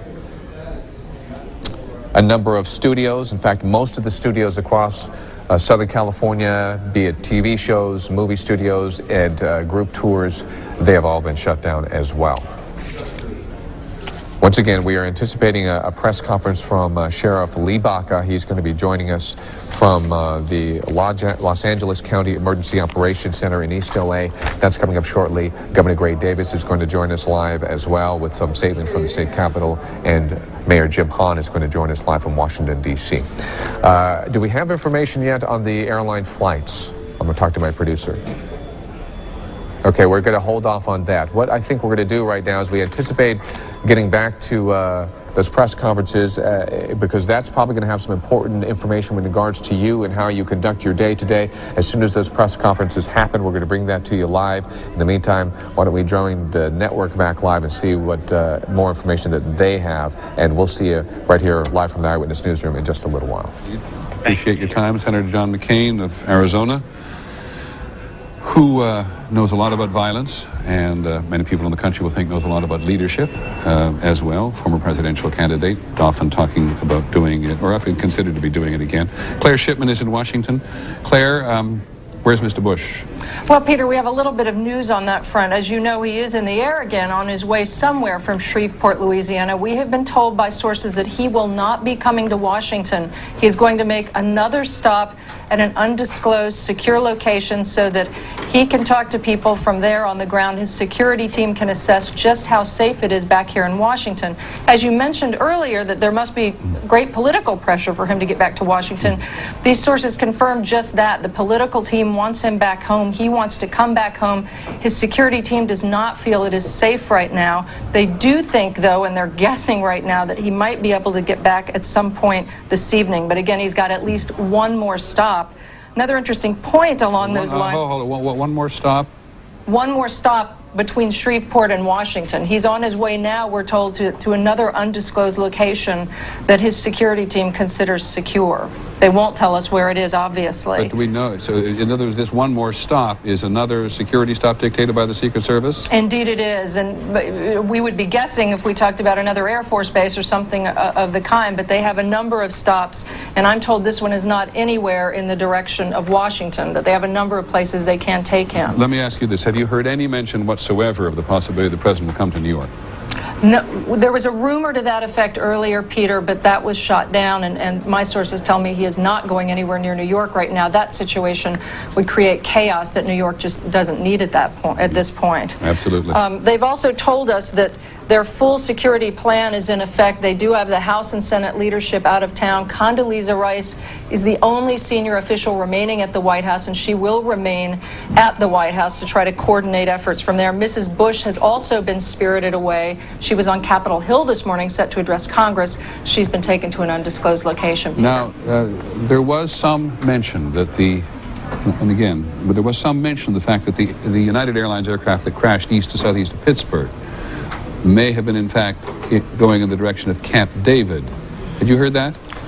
I heard that, as you did. My security sources don't know anything about that, so we haven't been able to confirm anything along those lines. Then we'll leave it alone. Claire, thanks very much. We'll come back to you as soon as we know where the president is going to go next. Seems a little bit strange. Pierre Thomas, working the phones on the FBI. What have you got, Pierre? Well, one of the first things that they are focused on, obviously, is the injured, but the next priority is to get to Dulles International Airport, which they are, and Boston Logan. They are going to talk to the Boston United and American airline officials. They're trying to get a sense of who was on the plane. Early on, they're very limited in what they can do. They're trying to assess the situation, but one of the first things they can try to do is try to get a sense of who was on the plane, try to begin to check out aliases, and that might lead them in some investigative direction. But they're very limited in the early stages in terms of what they can do. Exactly. Many thanks. And as you and John Miller have reminded us several times today, we're covering a tragedy and we are covering a crime. And so the FBI is now beginning to get things together in terms of trying to piece together the elements of crime. The only thing you get out of the airplane, one assumes at this point, is a long time from now, evidence of explosives on board that were not the gas tanks, the black boxes, which survive pretty much anything. I think it is our experience. But in terms of trying to chase down the human beings, going to those two airports to see who got on board and checking the passenger list. Absolutely. Things that they can't get at right now. They can't do very much investigative work at the scenes. Right. So where they go is where the plane took off from. Talk to those officials. Official told me, quote, we're trying to talk to any and everyone who touched that plane, from maintenance workers to the people who ticketed the persons getting on the plane. Great. Thanks, Pierre. Keep at it. By the way, the Federal Aviation Administration says that the earliest that they will allow flights to resume, this may change, will be noon tomorrow. More than 24 hours after they first ordered all aircraft not to take off and then all aircraft to land as soon as possible. And I think that all domestic U.S. flights are now currently on the ground. Some international flights coming from overseas are still on their way to West Coast airports and still in the air. But what is quite staggering here in a way is the FAA says they will only allow flights to resume at noon tomorrow. We're talking, if you add it up, about approximately somewhere in the neighborhood of 36,000 flights back and forth and up and down and all the interim places across the United States. We all know, those of us who travel by air on a regular basis, exactly how difficult air travel is and how much of it there is at the moment. But there's a outstanding example of what it means to put out an order like that. 36,000 flights going to be halted. In fact, I think Charlie Gibson, my colleague who was here when this happened this morning, has been looking particularly at this dimension of it. Charlie? Well, Peter, I just found a note that all U.S. commercial aircraft, I wasn't absolutely certain what you said a moment ago, but that all U.S. commercial aircraft. This is David Ono in the Eyewitness Newsroom in Glendale. Right now we are heading to a press conference by Sheriff Lee Baca. This is the L.A. County Emergency Operations Center in East L.A. Let's listen in. Sheriff Lee Baca. Press conference part. I just want to set the stage here. Surrounding me here are the leaders of Los Angeles County and the state of California relative to a public safety response to what we think is important for the residents of Los Angeles County. I want to introduce to you, first of all, Chief Mike Brown from the California Highway Patrol. Chief Brown. Also from the Los Angeles County Fire Department, Chief P. Michael Freeman. Chief Freeman. We have representing Los Angeles Police Department, Commander Betty Calapets. Representing the Federal Bureau of Investigation is Mr. Richard Garcia, Special Agent in charge of the Criminal Division. We have Mr. David Jansen, the Chief Administrative Officer from the County of Los Angeles. Chief Bayan Lewis, who is also the Chief of the County Police Services. Supervisor Yvonne Brathwaite-Burke, and Supervisor Don Kanabi. It is appropriate for me to open this conference by expressing my condolences and the condolences of all the people of Los Angeles County to the people of New York. As this tragedy unfolds, there's no question that many things are not answered, and therefore preparedness is something we must all engage in. The sheriff has special responsibilities. As the Region 1 coordinator for disaster preparedness and emergency response, I have the obligation to coordinate my effort with the governor of this state, and I've been doing so as of now. I've been in communication with all the region coordinators throughout the state, which are likewise sheriffs as myself. I will speak with the governor at 12 p.m., and we will further discuss what California must do to protect its citizens. Meanwhile, the County of Los Angeles is now in a state of emergency alert. The alertness that we believe is important for all law enforcement and public safety are as follows. First of all, we have an emergency preparedness plan. And this plan is something we've engaged in years of experience, where we have experienced disasters of various types within our county. Our Department Operations Center and the County Emergency Operations Center is now activated, and it will remain activated until we get some clarity as to the solution of the problems that are occurring in New York. I've directed all county law enforcement agencies to be in a coordinated alert status with the Los Angeles County Sheriff's Department. And this includes the Orange County Sheriff's Department and all law enforcement agencies within the County of Orange. We have prepared and put in place a terrorism early warning group. It is now activated. We have a county-wide tactical alert that is now issued. We have a critical resource staging of the Special Enforcement Bureau of the Los Angeles County Sheriff's Department. We have an air rescue system that is now on alert and is also staged. We have a field force of 212 personnel that are deputy sheriffs that are able to respond immediately to any possible problem of this kind. We have over 1,000 other deputy sheriffs who are now on alert. There is a tactical response force of an additional 120 personnel. We have over 1,600 volunteers who are involved with disaster communications that are now being alerted. There are 5 search and rescue teams that are also a part of the Sheriff's Rescue Program. And we have our arson explosive bomb squad details on 12 and 12 schedules, and they are staged in appropriate parts of the county so they can respond at any moment. And finally, our Aero Bureau is now on full alert and coordinating whatever effort it has to with FAA and other law enforcement agencies. We are at this point in a continual meeting process, looking at all of the evolving events at the New York area so that we can have as much information as possible as to what the circumstances were that led to those terrorist attacks there.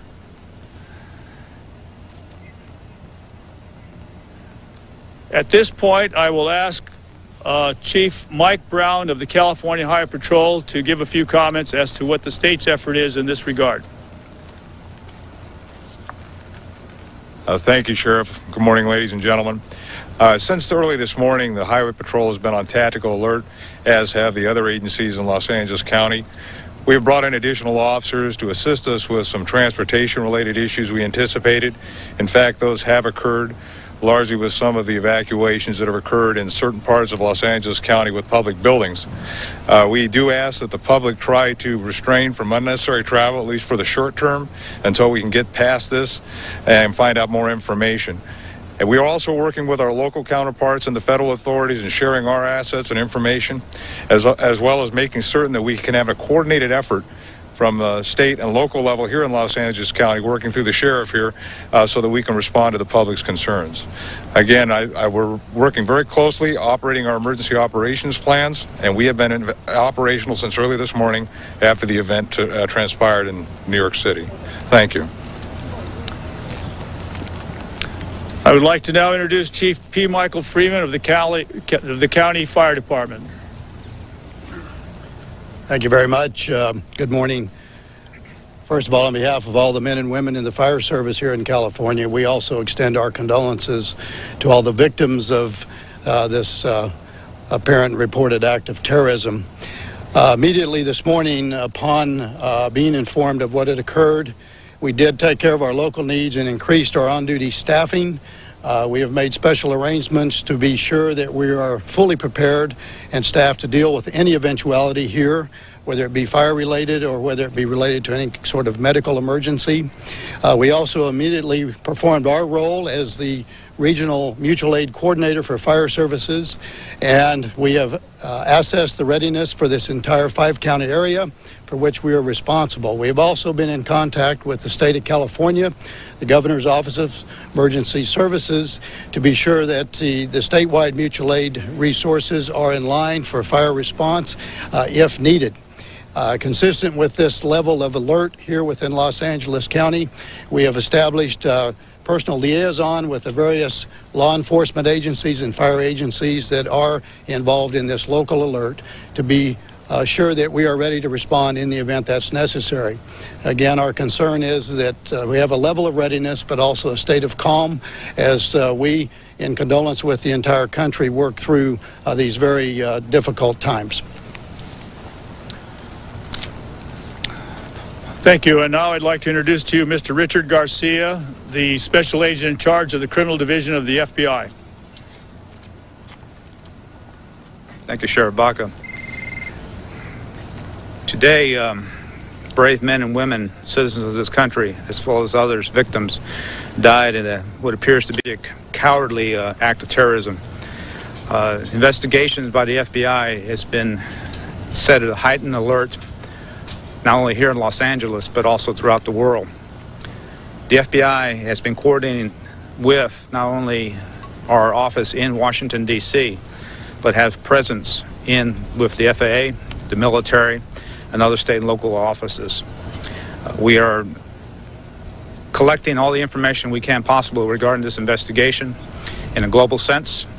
We are going through the information to determine the potential perpetrators of these crimes, and we will also try to resolve it as quickly as possible. The FBI will be always working in a very coordinated effort with law enforcement and other government agencies, as well as other countries in this world, to try to come to a conclusion to this case. Our hearts go out to all those who have died and are injured as a result of this. The FBI in Los Angeles is working with the other offices in the FBI throughout this country, and we should be able to hopefully in some near future provide some resolution to this. Thank you. And finally, I will introduce to you Supervisor Yvonne Brathwaite-Burke, who will also be followed by Supervisor Don Knabe. Thank you very much, Sheriff. I would like to certainly give our sympathy and our concern to everyone who has been victimized by this terrorism. The people in the Pentagon, the people in New York. And I'd like to particularly say to those citizens of Los Angeles who have lost friends and relatives as a result of these plane crashes, who were on those planes on their way to Los Angeles.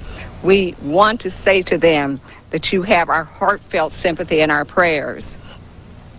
We are taking every effort and making every effort to make sure that everyone in Los Angeles County is safe. We're not taking anything, just not taking it seriously. If any threats come up, we're looking at them because we want to make sure that all facilities are safe.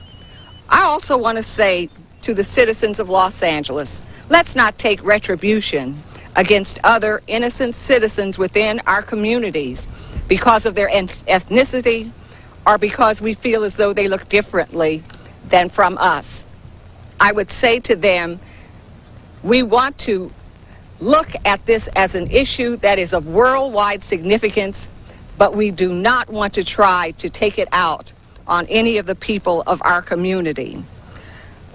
We want to say our health facilities will be operating, and in the event we have a need for them, we are making every effort to assure that they will be ready, as will all facilities. If there are emergencies in Los Angeles, we are preparing, and we've been meeting all of this time this morning to make sure that everything works, but we are also not taking anything for granted. Every possible target of terrorism will be guarded, and so that we will not have to face unnecessary problems in Los Angeles County. I want to say to the sheriff, we appreciate the leadership he has given here, and I want to also say to all of these representatives of whether it's fire, highway patrol, law enforcement, this is a time for us all to work together to protect the citizens of Los Angeles. Thank you.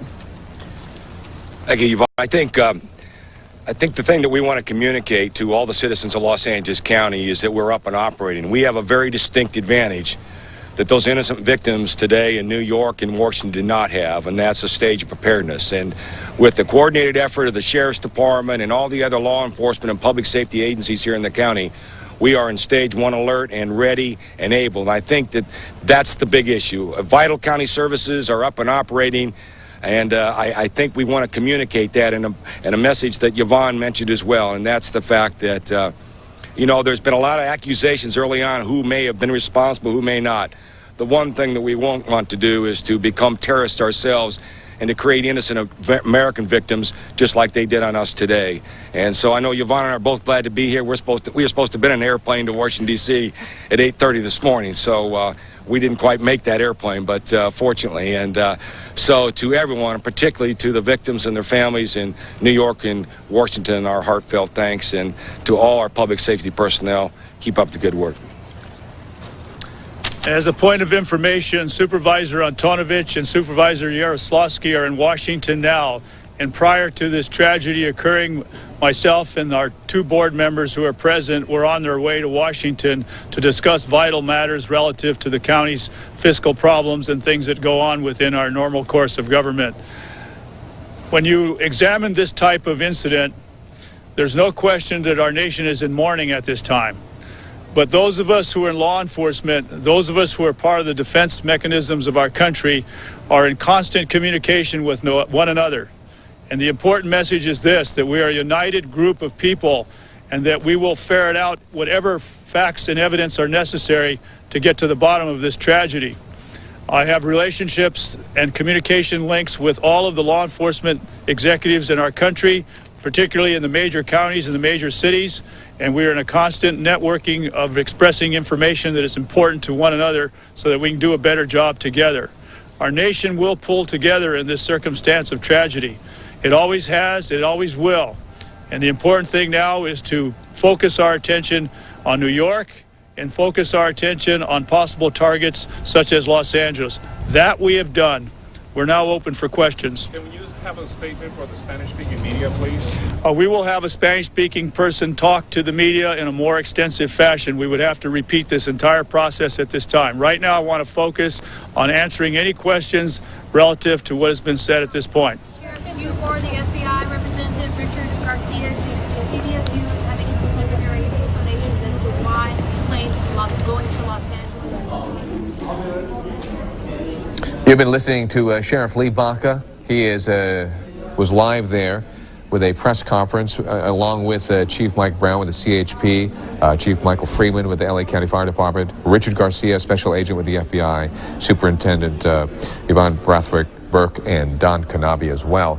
Now, a couple of key points made in that press conference. First of all, Chief Mike Brown said, and he's with the CHP, he said, please refrain from unnecessary travel as to keep things running smoothly. Stay home if you can. Just stay off the roads and stay away from major facilities right now. Most of them are closed anyway. The LA County Fire Department, they have a level of readiness, but they also say please stay calm. Everybody is ready here in Los Angeles. We're on stage 1 alert. Everything is fine. They say there are no specific threats to Los Angeles. They want to make sure that you know that right now the city of Los Angeles is safe, for you to remain calm, but also to try not to travel everywhere. If you don't have to, if it's unnecessary, try to stay home. All right, we have live via the phone a gentleman named Arthur Cass. And Mr. Cass, he was in the World Trade Center building when this devastating tragedy occurred this morning, and he joins us via the telephone to talk to us more about it. Mr. Cass, are you there? Here, if you can hear me. Yes, you're a little bit low. We'll try to get our audio person to turn that up just a tad bit. Can you speak again? Yeah, I'm here. Yep. There you go. I can hear you fine. Thank you very much for joining us. You're in New York right now, obviously. That's right. We're stuck here.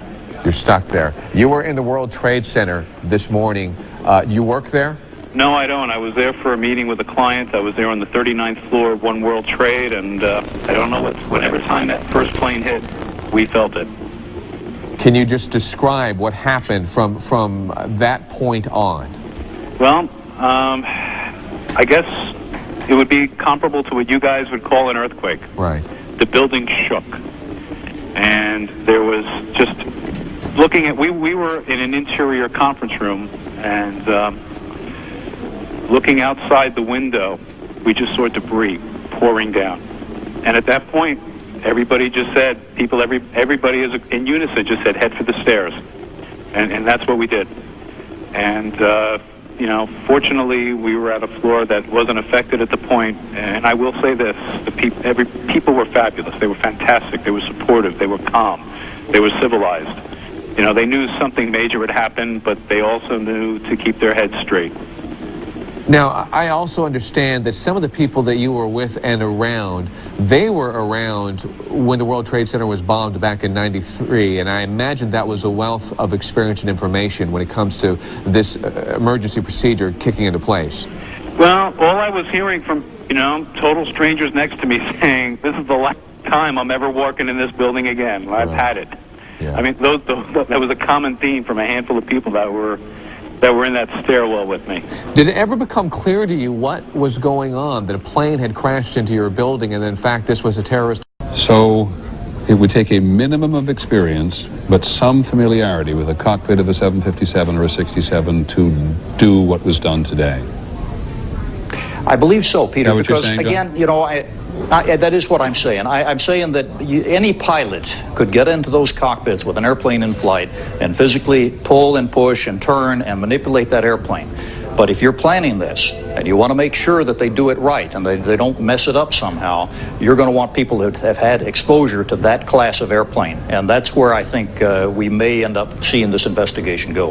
And I actually think, if I recall correctly, that many hours ago you raised the possibility that someone who did this had some time in a simulator. There is a high likelihood that if you were going to plan this again over a period of time, a year or two, that you could, if you were the planning organization, find a way to get your pilots that you wanted trained into a simulator someplace in the world. There are a lot of 757 and 767 training, or a lot of it available. And, you know, our people train air crews from all over the world, our people meaning in the United States. We wouldn't necessarily have any clue of what was in their hearts or what they were planning to do if they came in the door from a legitimate carrier or even a private operator of a 757, because there are some private ones out there.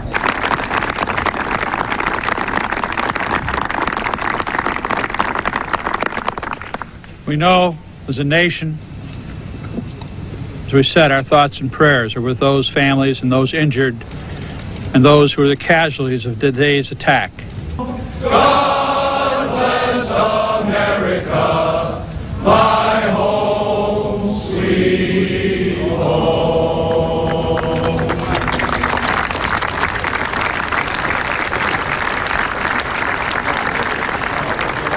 Well, I do not know whether that was a spontaneous gesture, but whether it was or was not. To see members of the House and the Senate, men and women, hugging each other in the face of this attack on the country, standing together on the steps of the Capitol on the evening of the 11th day of the month,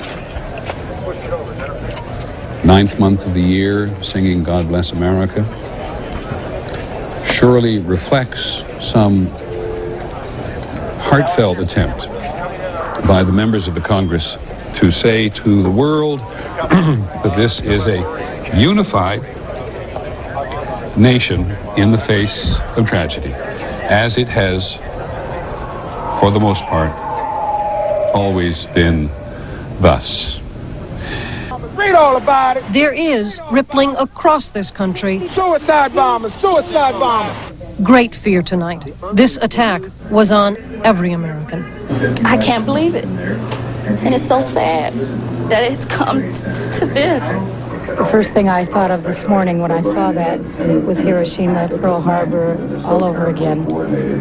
The horror of it. And thinking that we're headed for World War III. I want to go home to my family right now. That's what I want to do, get close to my kids. We were seeing things we have never seen before, not just on our TV sets, but signs all around that this is as serious as it gets.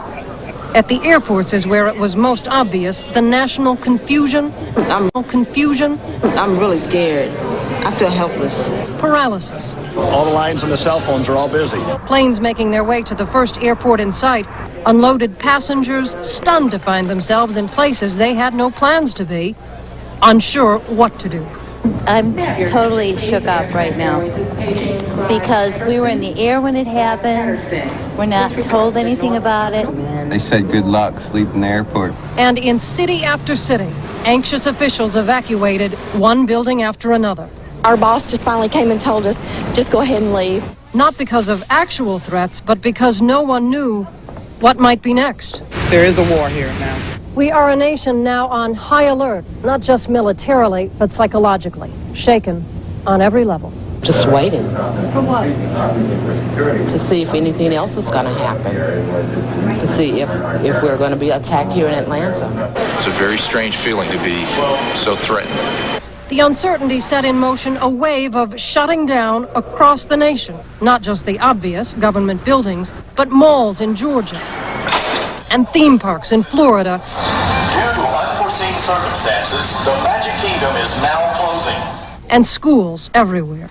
Our military at home and around the world. And in those classrooms still in session, you could hear the anxiety of the youngest generations, for whom this kind of attack had been limited to their history lessons until today. They hit the Pentagon. It's a slap in the face. It's the nerve center of our military, and they hit the Pentagon? What is that? I always thought America was like my superhero, like nothing could harm America. I mean, America is everyone's defender. This is an attack on our generation. It is an attack on our culture, our system, our values, what we do. There is a growing sense tonight that what we do now will truly define us as a nation. I'd hate to see panic, because then whoever did this will win, and we can't let them win. We are Americans, and I'm glad I am an American. We need, we just need to come together, and I think we will. It will take that and much more in the coming days to see the nation, the entire nation, through this. Head that way. Erin Hayes, ABC News, Atlanta. Peter, I don't know how much you can see down here, but we have heavy mobilization. We have cranes coming in. We have bulldozers, generators, lights coming in because, of course, city power is out. I'm told they're coming in part to uncover the rubble from a subway station that partially collapsed.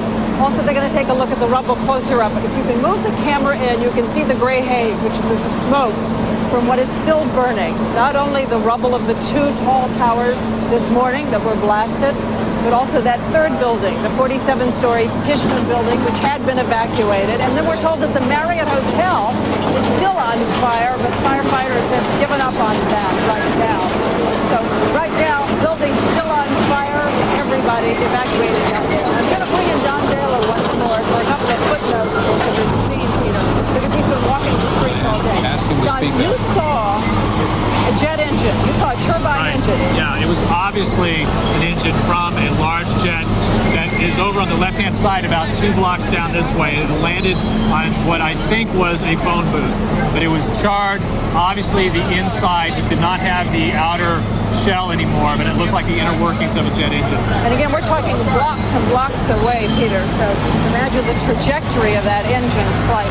Another thing you told me, which has such a poignancy to it, you said when you walked the scene up at the Trade Center devastation, that you were knee-deep in a carpet of financial documents. Right. Well, we were talking about the implications of this on world markets, this being probably the center of the world of finance, and nowhere was that more dramatically demonstrated than what were millions and millions of documents. I looked at financial documents, stock certificates, employment records, just lying around. Many of them were charred. It's obvious. And when you saw the explosion, you saw a cascade of paper come off these buildings, and that's what it was. We're told it's as far away as 3 miles, Peter. And I should just say that every time you stop here, someone comes up from the EMS or from the firefighters and the police just to tell you the names of people they know who went in before them and they're not sure came out.